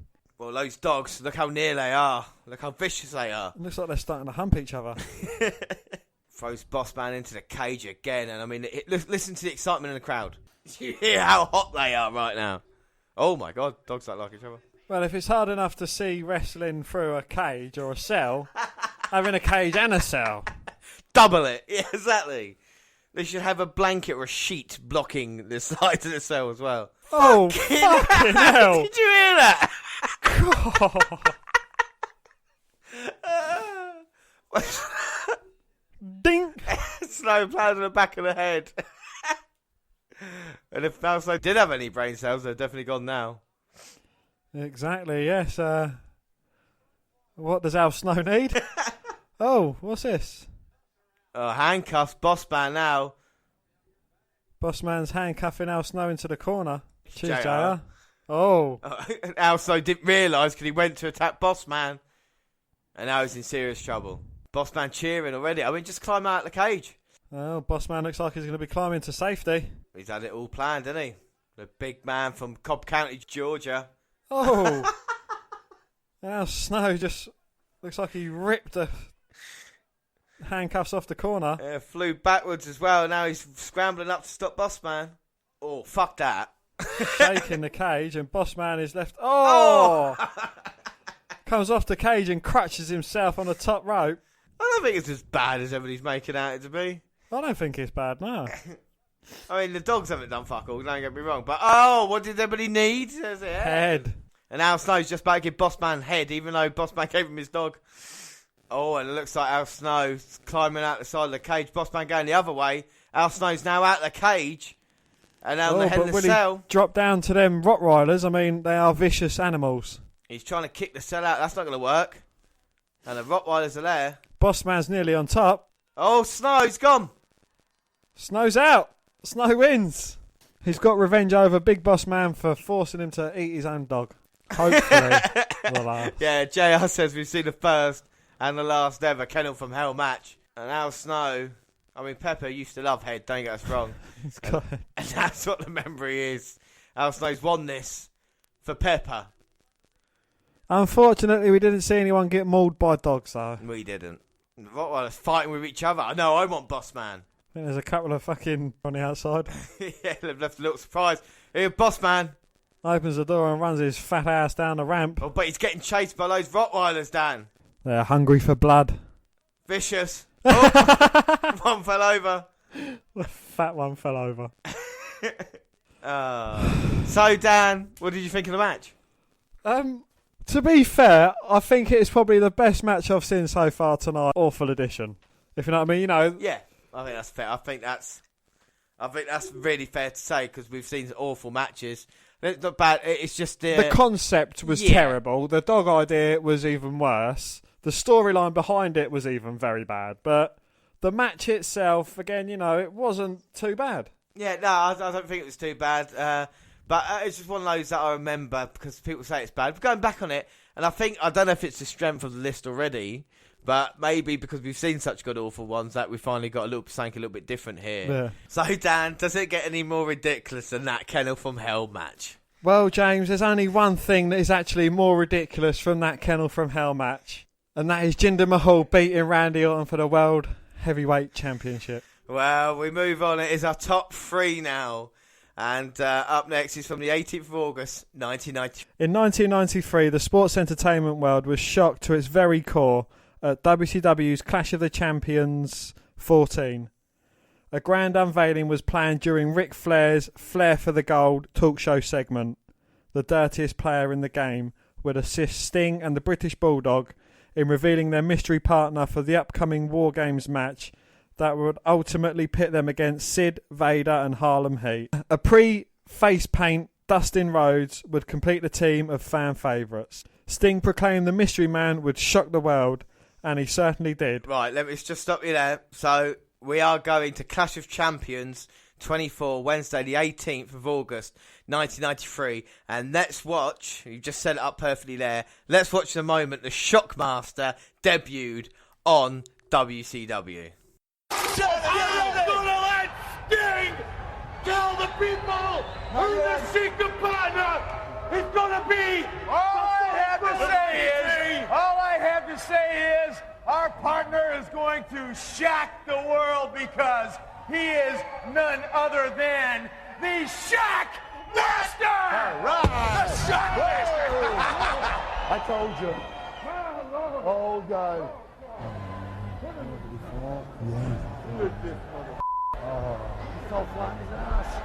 Oh, man. So flat in his ass. Look at the size of that. I don't care who you are, boy. I don't give a damn who you are. You're gonna have us. You're gonna have Van Vader, and we're gonna be breathing through your neck.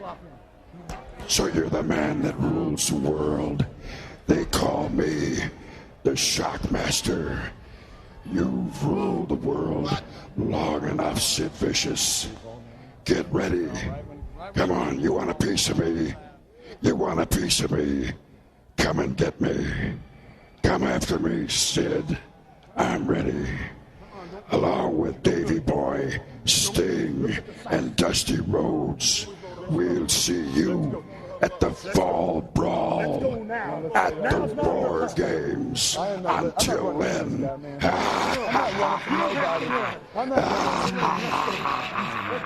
The Shockmaster there comes busting through a wall with a terrible pyro, trips on his way in, loses his glitter-covered Star Wars Stormtrooper helmet. So introduced with the fanfare of a conquering king and clad in a piecemeal outfit right off the clearance rack, the Shockmaster, a.k.a. Fred Ottman, previously WWE Superstar Tugboat / Typhoon, crashed through a wall between two sets of bargain basement pyro and promptly fell on his face, losing his glitter-glued, like you say, Star Wars Stormtrooper helmet in the process.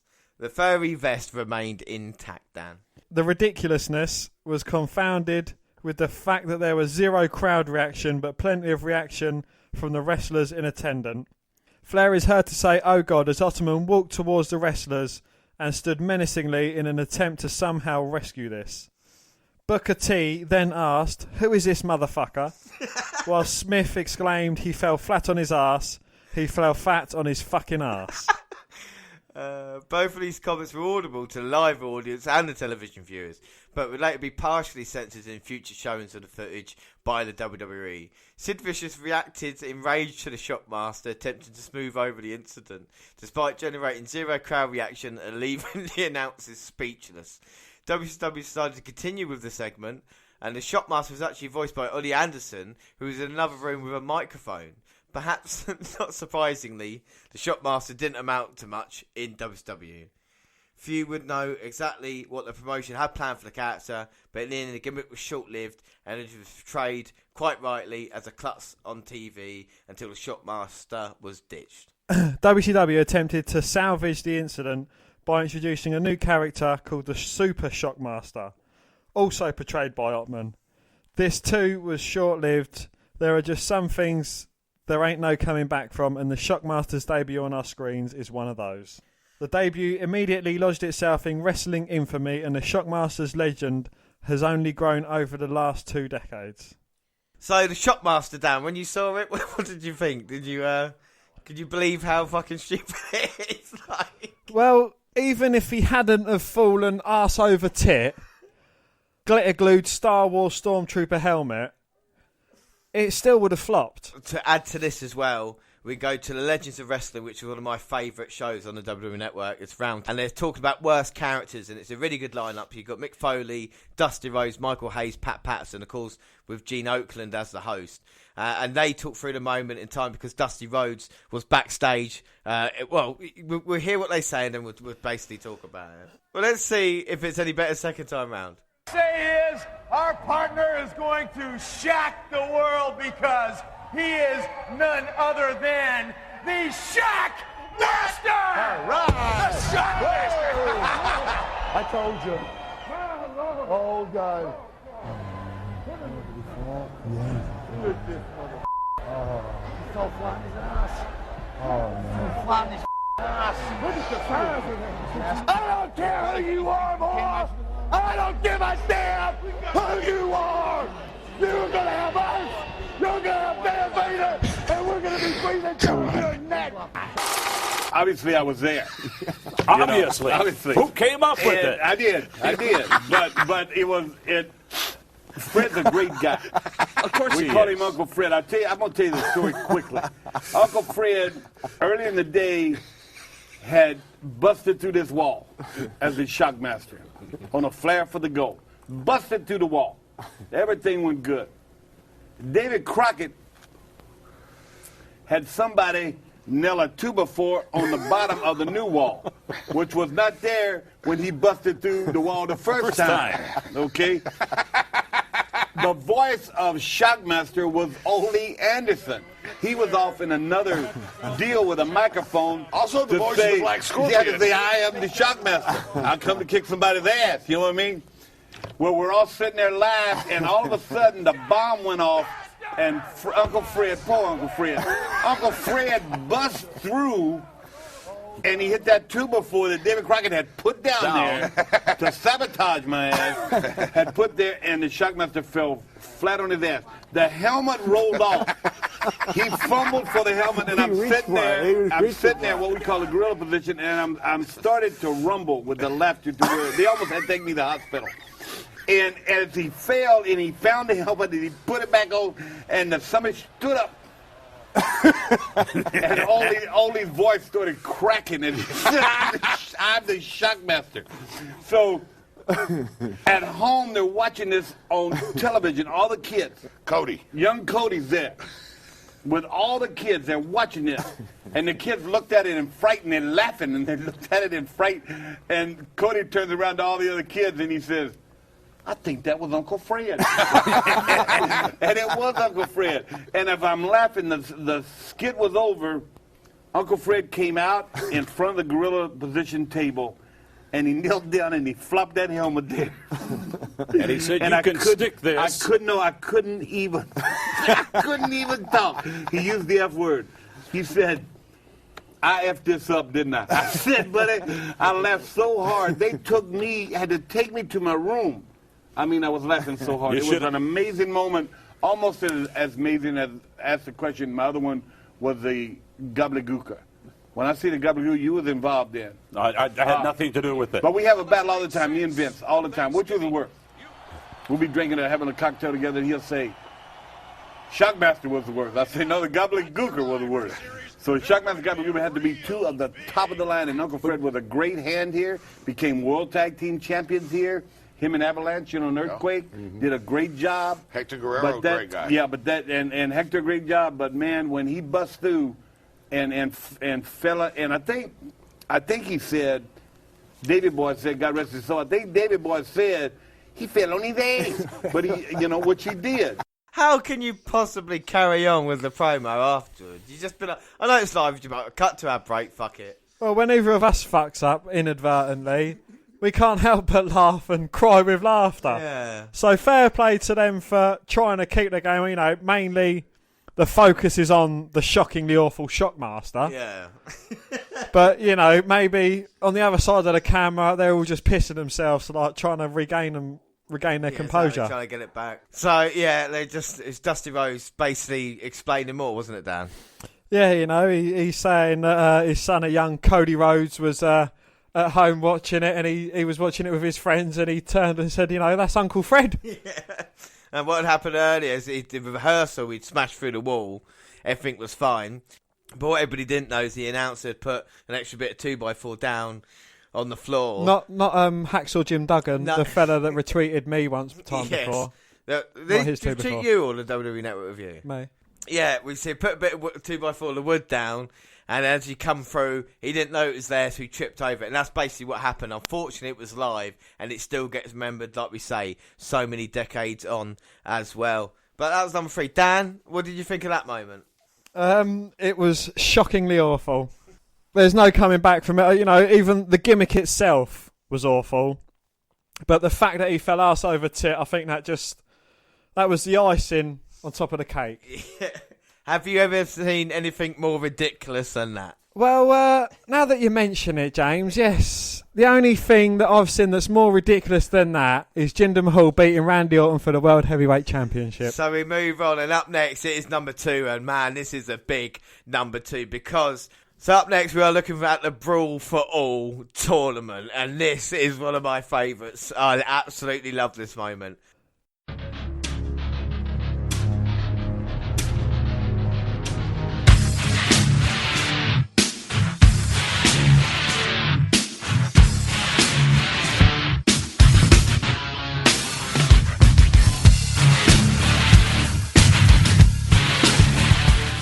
Throughout 1998, the WWF experienced a growth in roster size, but due to limited amount of TV time, a number of their more genuine tough guys were left without much to do. As a result, the idea for a legit tough guy tournament was bandied about as a way to both utilise some of these men and capitalise on the recent interest in tough men contests around the country. Well, according to JBL, Vince Russo came up with the idea. Isn't that surprising? When Layfield wanted to create a hardcore wrestling division. Russo said he devised the tournament as a consequence of Bradshaw claiming he could beat anyone on the roster in a bar fight. Jim Cornette also reported that it was Russo's idea. Participation in the tournament was strictly voluntary. Tournament, events, and injuries up next. So we got the Brawl. So anybody's never heard of this before? Dan, do you remember the Brawl for All? It was in 1998. It happened. Yeah, you know, sort of. I've seen bits of it. You know, I didn't follow it avidly, but Each match consisted of 3 one-minute rounds. Whichever wrestler connected with the most punches per round scored 5 points. In addition, a clean takedown scored 5 points, and a knockdown was worth 10. If a wrestler was knocked out, decided by an 8 count rather than a 10 count, the match ended. The matches were scored by ringside judges, including the legend that is Gorilla Monsoon. Well, according to Jim Cornette, Dr. Death Steve Williams was the WWF's favourite to win the tournament, with the company looking towards a lucrative pay-per-view match between Williams and Stone Cold Steve Austin. Bob Holly claimed that Williams had already been paid the $100,000 prize money before his second-round fight against Bart Gunn. And during the fight, Williams sustained a hamstring injury and was knocked out by Gunn. Bart Gunn went on to defeat Bradshaw by KO on the August 24, 1998 episode of Raw is War to win the tournament and the $75,000. Bradshaw received $25,000. Well, the WWF's most prominent tough guys at the time, Dan Severn and Ken Shamrock, had little to no impact on the tournament. Severn defeated the Godfather in the first round, but then withdrew from the tournament, stating he had nothing to prove. In a radio interview, the Beast asserted that the WWF at first had not allowed him or Shamrock to compete at all, and they removed Severn from the tournament after his first round victory over the Godfather. However, Steve Williams recalls Shamrock blacking out and Severn withdrawing because of his frustration at the rules and the idea of having to wear boxing gloves. Along with Williams, a number of other wrestlers sustained legitimate injuries during this tournament. The Godfather was injured, and Steve Blackman and Road Warrior Hawk were unable to work in usual WWF capacities for a while after. Savio Vega aggravated an old arm injury and would never work for the WWF again. Bracker sustained injuries to his knee and shoulder that led him to retire in 1999. Well, the reception wasn't much better because the fans in attendance instantly voiced their disapproval of the tournament. Chants of boring and we want wrestling were audible during the segments. Then WWF official Jim Cornette has described the tournament as the stupidest thing that the WWF has ever done. He argued that they misjudged their appeal to legit fighting and they would have their audience because the fights were trained to work professional wrestling matches and not to fight. They risked both injury and the possibility that defeat would hurt their marketability. And he also criticised the WWF for failing to use the tournament to promote Bart Gunn as a new star wrestler. In the WWE documentary, The Attitude Era, Jim Ross stated that it was one of those ideas that looked really cool on paper, but JBL added the execution was a bad idea. Layfield also stated that nobody knew Bart Gunn was that good.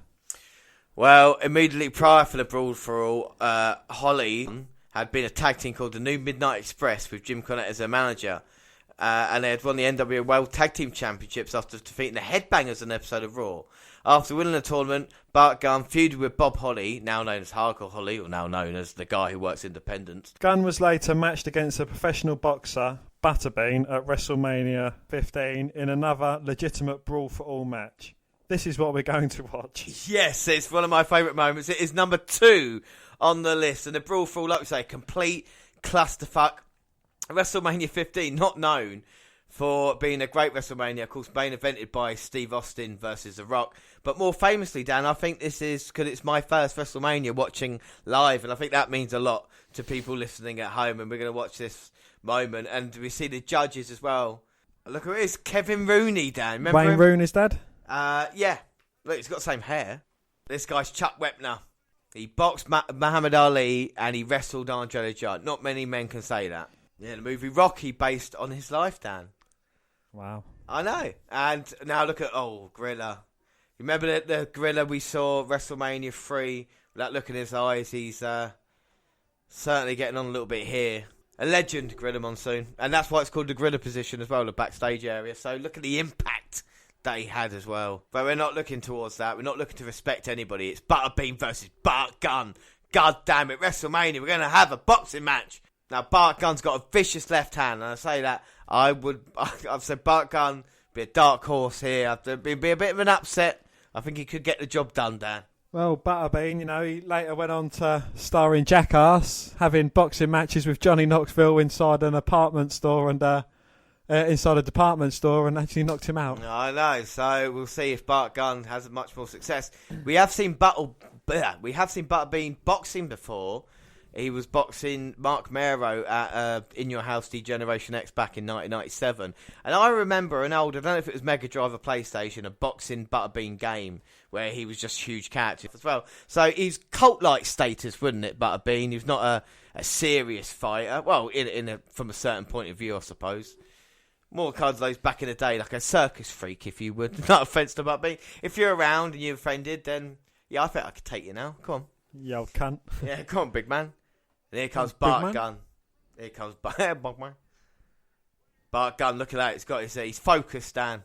Why would you call yourself Bart the Hammer Gun? I call myself Bart the Machine Gun. Yeah, exactly. I'm Bart Tommy Gun. It's a Tommy Gun, see? Tommy Gun. Should come out like at WrestleMania 22 at John Cena entrance. Tommy Gun.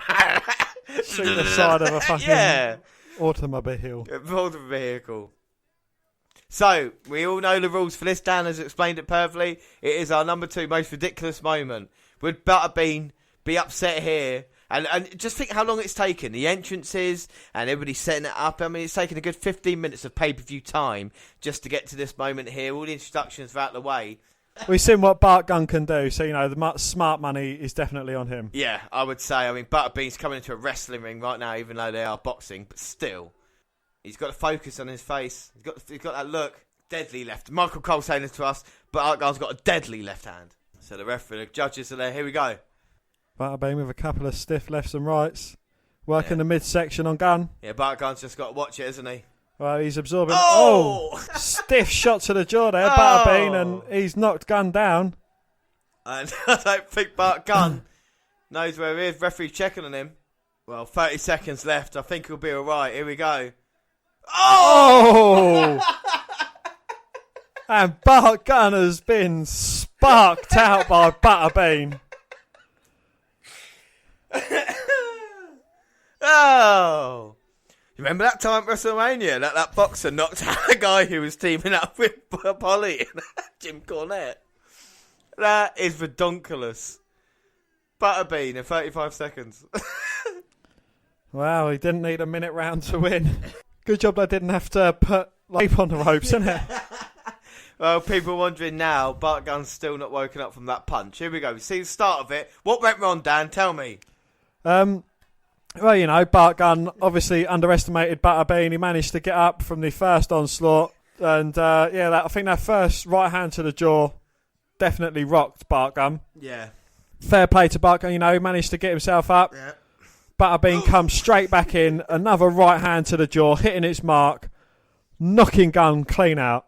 I don't think Bart Gunn knows where he is. So 7 months after winning the tournament, he's been put in a match with Butterbean. Now, if he was on such fine form during that, they gave him 7 months off, if you know what I mean, and then put him against a professional boxer. Now, I'm not saying it's not hilarious. I'm just saying it's pretty dangerous if you're going to, you know what I mean, give a guy... Well, they could have at least trained him a bit more, He didn't look like he had his hands up to block, Or was he just brought in to be knocked out? I don't know. Well, it's definitely punishment of some sorts. Did you see that? Big right hand and a knockdown of Bart Gunn in the arm. If I were you, Bart, I'd go for a takedown. 27 seconds left. There's a right hand bump. It's over. Goodbye. It's over. Butterbean with a first-round knockout of Bart Gunn. Man, Butterbean with a tremendous right hand. Impressive at WrestleMania 15. I'm just going on again. Oh! Bang. Good night, Bart Gunn. It is funny, though. And, you couldn't think of a more terrible match between a boxer and a wrestler, Mayweather going against the Big Show. That was quite entertaining. Yeah, it was indeed. Yeah, and that was at WrestleMania. And then we had this. I mean, like I say, I think it is just punishment for Bart Gunn. Even Mike Tyson's appearance at WrestleMania wasn't as bad. Well, Bart Gunn is back to his feet as Butterbean celebrating. At least the fans enjoyed it, Butterbean didn't even break a sweat for a fat guy. No, let's just see the... Bang. It's where his head hit the turnbuckle as well and then came back. Pow! He just spun his jaw. Oh, well. Yeah, another knockout there. So, yes, Gunn was knocked out 35 seconds into the bout and was fired by the WF afterwards. Jim Cornette was critical of Gunn being placed in a match with a pro boxer, and Bob Holly claimed that Gunn's inevitable loss to Butterbean was punishment for defeating the company's desired winner, Steve Williams. Before we get to number 1, we're going to do honourable mentions, and we're going to look back on the top 10. For me, it would be something like Head Cheese, which would be like Chester McCheesington, who teamed up with Steve Blackman and Al Snow. But other ones, Dan? You got Manitou. Yeah, Manitou came out with a big bull's head on Monday Night Raw. Gobbledygooker, which we've just seen here, coming out after the Butterbean knocking out Bart Gunn. Isaac Yankem. Yes, Isaac Yankem, and the evil dentist, of course, who feuded with Bret Hart, turned out to be Kane. See, well, that's someone that could actually recover from a terrible gimmick, or, a very awful gimmick. Head Cheese, Mordecai. Yeah, Mordecai had one big match in WWE, came out like the White Undertaker, didn't really last long. And Heidenreich. Also Pete Rose, who got tombstoned by Kane in 2 WrestleManias in a row, and so much more. I think if this is successful, we will definitely have a most ridiculous rest part 2. So we're just going to review the top 10. Before we move on to look at the top 10, is there anything more ridiculous than Butterbean knocking out Bart Gunn at WrestleMania 15? Well, it's funny you should say that, James, because there is something more ridiculous than Butterbean knocking out Bart Gunn in 35 seconds, and that is Jinder Mahal beating Randy Orton for the World Heavyweight Championship. We're going to go back now and run down 10 through to number 2, as I will introduce number 1. Number 10 was Jeff Hardy having a lot of accidents at the hands that turned out to be from his brother Jeff. Number 9 was the Blue Meanie, the Blue World Order. Number 8 was K-Fed beating John Cena. Yeah. Number 7 was Judy Bagwell on a pole match. Number 6 was Paul Bearer and the Concrete Crypt. Yes. Number 5 was the Doomsday Hell in a Cell cage match tower structure. 8 versus 2. 8 versus 2. Number 4 was the Kennel Cage vicious Rottweilers that pissed all over the place. A bit and humping and shitting everywhere, yeah. Number 3 was the terrible Shockmaster coming in and falling arse over tit after having a terrible pyro. And it gets better with time, yeah. It does. Number 2 was Butterbean versus Bart Gunn, getting knocked out in 35 seconds. That's going to be embarrassing enough. Yeah, and the whole brawl for all as well. And topping the list. Well, number 1, Dan, who else? Who else? We have to go to WCW Capital Combat 1990, the 19th of May. The return of RoboCop.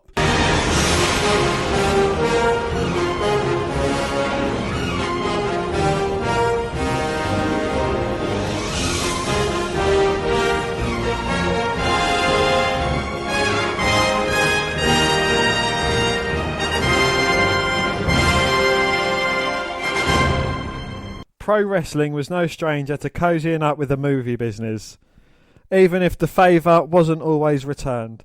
Ted Turner's WCW ran Capital Combat a full year after Vince McMahon's World Wrestling Federation made its first foray into actual movie making with the Hulk Hogan vehicle No Holds Barred. And Ted Turner's promotion made inroads at bringing RoboCop to the DC Armory in Washington, DC for May the 19th of 1990. Yeah, so let's watch the moment before we talk about it more, because it will add added excitement to it. Ladies and gentlemen, plus Sting will be here, RoboCop will be here, and all the Horsemen. It's going to be a dynamic night. The greatest wrestling fans in the world are sitting in this building right here tonight. It's going to be live. It's going to be hot in Washington, D.C. We are ready. We hope you are. And now let's go to the ring in our first big event. Well, I think we're going to Gordon Soley. We should be about ready for the appearance of Sting. Forgive me for interrupting, but it looks like something's going on down here. The doors have opened. Security men are coming out. And it looks like, yes, it is indeed Sting and RoboCop are making their way out to the arena. RoboCop glistening as he comes out through the light. And I'll tell you one thing, 4 horsemen watch out for Stinger. Watch it. Well, ladies and gentlemen, we apologize for that. Someone apparently has grabbed the camera. Let's go back to Gary Capetta. And ladies and gentlemen, the nation's #1 law enforcer. He serves the public trust, protects the innocent. upholds the law, the ultimate peace officer, RoboCop. Great ovation for RoboCop as he makes his way to the ring. He'll be coming into our camera view here. Now, wait a minute, the Horsemen are already up. They just threw Sting in the cage. They just threw Sting in the cage that Cornette was in. Sting has been caged by the Horsemen, but here comes RoboCop, Bob. Sid Vicious, Ole Anderson, Arn Anderson, they all attacked him, threw him into the cage. But look at RoboCop now as he's approaching. He is not. They're backing away from him. He's not intimidated, Bob. RoboCop going right to the cage. This You're deal. gonna be a bucket of balls when we get W. Oh gosh almighty! He's pulling that door right off the hinges. Woohoo! What strength by RoboCop! And now you want a piece of him, Horseman. Look at Ole and Arn and Big Sid back up. And the expression on their faces say, what the heck have we got here? They say there'll be another day when Ole Anderson saw RoboCop pull that steel door right off the cage. They said, we better wait for another day. Sting and RoboCop have asserted themselves here. Sting looks phenomenal. He looks to be 100%, Bob. He and his buddy RoboCop. I'll tell you, the Horsemen wanted no part of either of those, especially the Stinger and RoboCop. And now let's go to Tony Schiavone. So we're backstage with Gordon and Solly, but something's happened, Dan. Well, they're introducing Sting. Oh my God!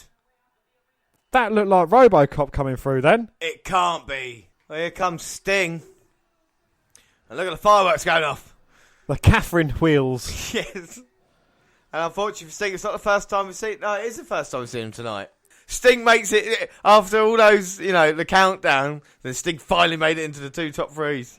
No wonder why he dyed his hair black and grew it out. Exactly. Should have been in the tournament. What? Here comes RoboCop. Oh, wait a minute. They just threw Sting in a cage and they're locking the door. What? Oh, Sid Vicious again involved in one of these moments. You have 5 seconds to comply. And Arn Anderson makes another appearance. Oh my God, this is WWE at its best. Here comes RoboCop. He's just going to get a gun out and shoot them all. The cage. Oh my God. He just pulled that door off the hinges, Dan. He was bending the metal bars with his bare hands, James. A man with RoboCop in his corner cannot be defeated. Oh my God. And I think RoboCop's going to shoot him. Dead or alive, you're coming with me. That's what RoboCop's saying. My God, Dan, what a fantastic moment. What a tag team them two. And Sting taller than RoboCop. That's quite impressive. Then they're going to have a few beers as well. What can you say about that, Dan? Well, Sting was on his way out, supposedly for a match. Had his entrance, got forced into a cage. RoboCop then bent metal bars and ripped a cage door off its hinges with his bare hands. And then the two of them left together. WCW, even during its most successful run, was never not in something turmoil. Turner, whose empire had assumed full control of the promotion by 1990, was happy to be the absentee landlord, preferring his merry band of human action figures run by committee with minimum booking interference. But the business end always clashed with the nomadic nature of the wrestlers. Roving backs of man-clad children calling themselves the Boys and living one gig to the next, forcing cross-promotion of this magnitude. Especially something so glaringly wrong for the business was certain to play out painfully, if it ever made its way to pay-per-view stage. Turner's suits no doubt thought they were onto something special. For its R-rated roots, RoboCop had nevertheless been adopted by children as a visible band, spawning all manner of action figures, video games, and even an animated series. By the time RoboCop 2, a film where a child's head is crushed by a drug-added GoBot, was approaching release, the suits overseeing WCW thought it wise to appeal to a wider audience with a big-time Hollywood stunt. Sting, on the other hand, was WCW's younger, more agile answer to Hogan. Something of a cross between Hogan and Ultimate Warrior, but with actual wrestling talent. Sting would woo and strut into the ring with bleach blonde crew cut and that's very bright neon face paint. It was a gross violation of common sense at a time when wrestling, though it hadn't been viewed as legit sport in years, was still murky in regards to admitting its own lack of authenticity. Having wrestlers react realistically to a character both they and the audience perceived to be fictional was actually the clusterfuck. It had every right to be. At a pay-per-view called Capital Combat in Washington, D.C., WCW decided there was nothing more American or patriotic than Alex Murphy tearing open a cage to save his bleach blonde buddy. It was a chemical reaction that could only be referred to as drugs without drugs. Robocop's presence heralded the beginnings of another dark period in WCW history, and Jim Herd was eventually let go, and to this day is used as one of the worst minds in professional wrestling history. Flair got tired of playing second fiddle to robots and jumped ship to the man's WWF, taking the heavyweight title with him, what had to be one of the most embarrassing coups for WCW perspective. And yet it was Robocop who suffered the worst. While by no means the straw that broke the camel's back, Cap signified the beginnings of a hex on the beloved character. 2 sequels of marginal quality, middling TV series and deplorable Canadian TV movies would mar the character for the next 2 decades. Few mediums go worse together than science fiction and pro wrestling, like 2 positives equaling a negative. These 2 distinct models require suspension of disbelief from the able viewer, but an audience can only travel down the rabbit hole so far, especially when it begins pulling you in 2 completely different directions. Capital Combat serves as a glaring example of entertainment getting it wrong. Of course, WCW wouldn't learn their lesson, hosting Killer Doll Chucky on the show some 8 years later. So, yeah, one of these moments in time that we can't believe. And Dan, have you seen anything more ridiculous than Robocop ever? No, you beat me there, mate. That is more ridiculous, whole beating Randy Orton. So our number 1 moment on the list is, of course, Robocop. What did you think of the most ridiculous list then, down the top 10? I thought it was very entertaining. You know, there was a surprisingly good match. You know, the cage kennel match with the Rottweilers taking away, you know, the Rottweilers, who was not scary whatsoever.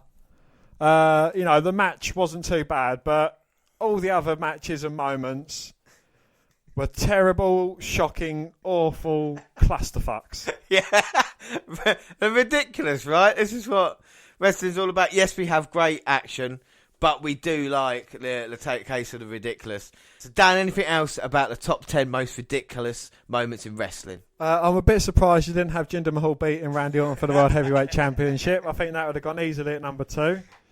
But, you know, maybe next time. Well, exactly. If this is successful, we may have a part 2 down the road sometimes. But if it's like the controversial characters, you might have to wait a couple of years for it to come around again. But at least we've done it this time, something a little bit different. The WNR podcast always giving you difference every week. So let us know what you think. You got something even more ridiculous? Well, let us know. How? Well, go on Twitter at WWE Network Review or at Vince McDan WWE. I'm at J_Rowlands. We're on Facebook. Facebook, you can come and find our page and give us a like with a WWE Network Review podcast, or you can come and find me and add me as a friend. I am Vince McDan. Across all the Google platforms, Google Plus, the WWE Network Review. Send us an email, the WNR podcast at gmail.com, and on YouTube, where the new episodes are going up the same time as they are on other places like SoundCloud. On your phone. And on Stitcher Radio, Spreaker, where we do our live shows. Our next weekend will be NXT and SummerSlam. I can officially announce that. We announce that now, can't we? The next time we are going live. Yeah, our next big weekend, as it was, will be NXT in Brooklyn, along with SummerSlam as well. And we will have 2 live shows as well, so it's going to be massive. Listen to us there on Spreaker. You can download all the old episodes as well on iTunes. You can subscribe, rate, review, and of course, like I say, download there. But that is it. I have been James Rowlands, and as always, I was joined by Dan White. Thanks, everybody, and bye. Bye.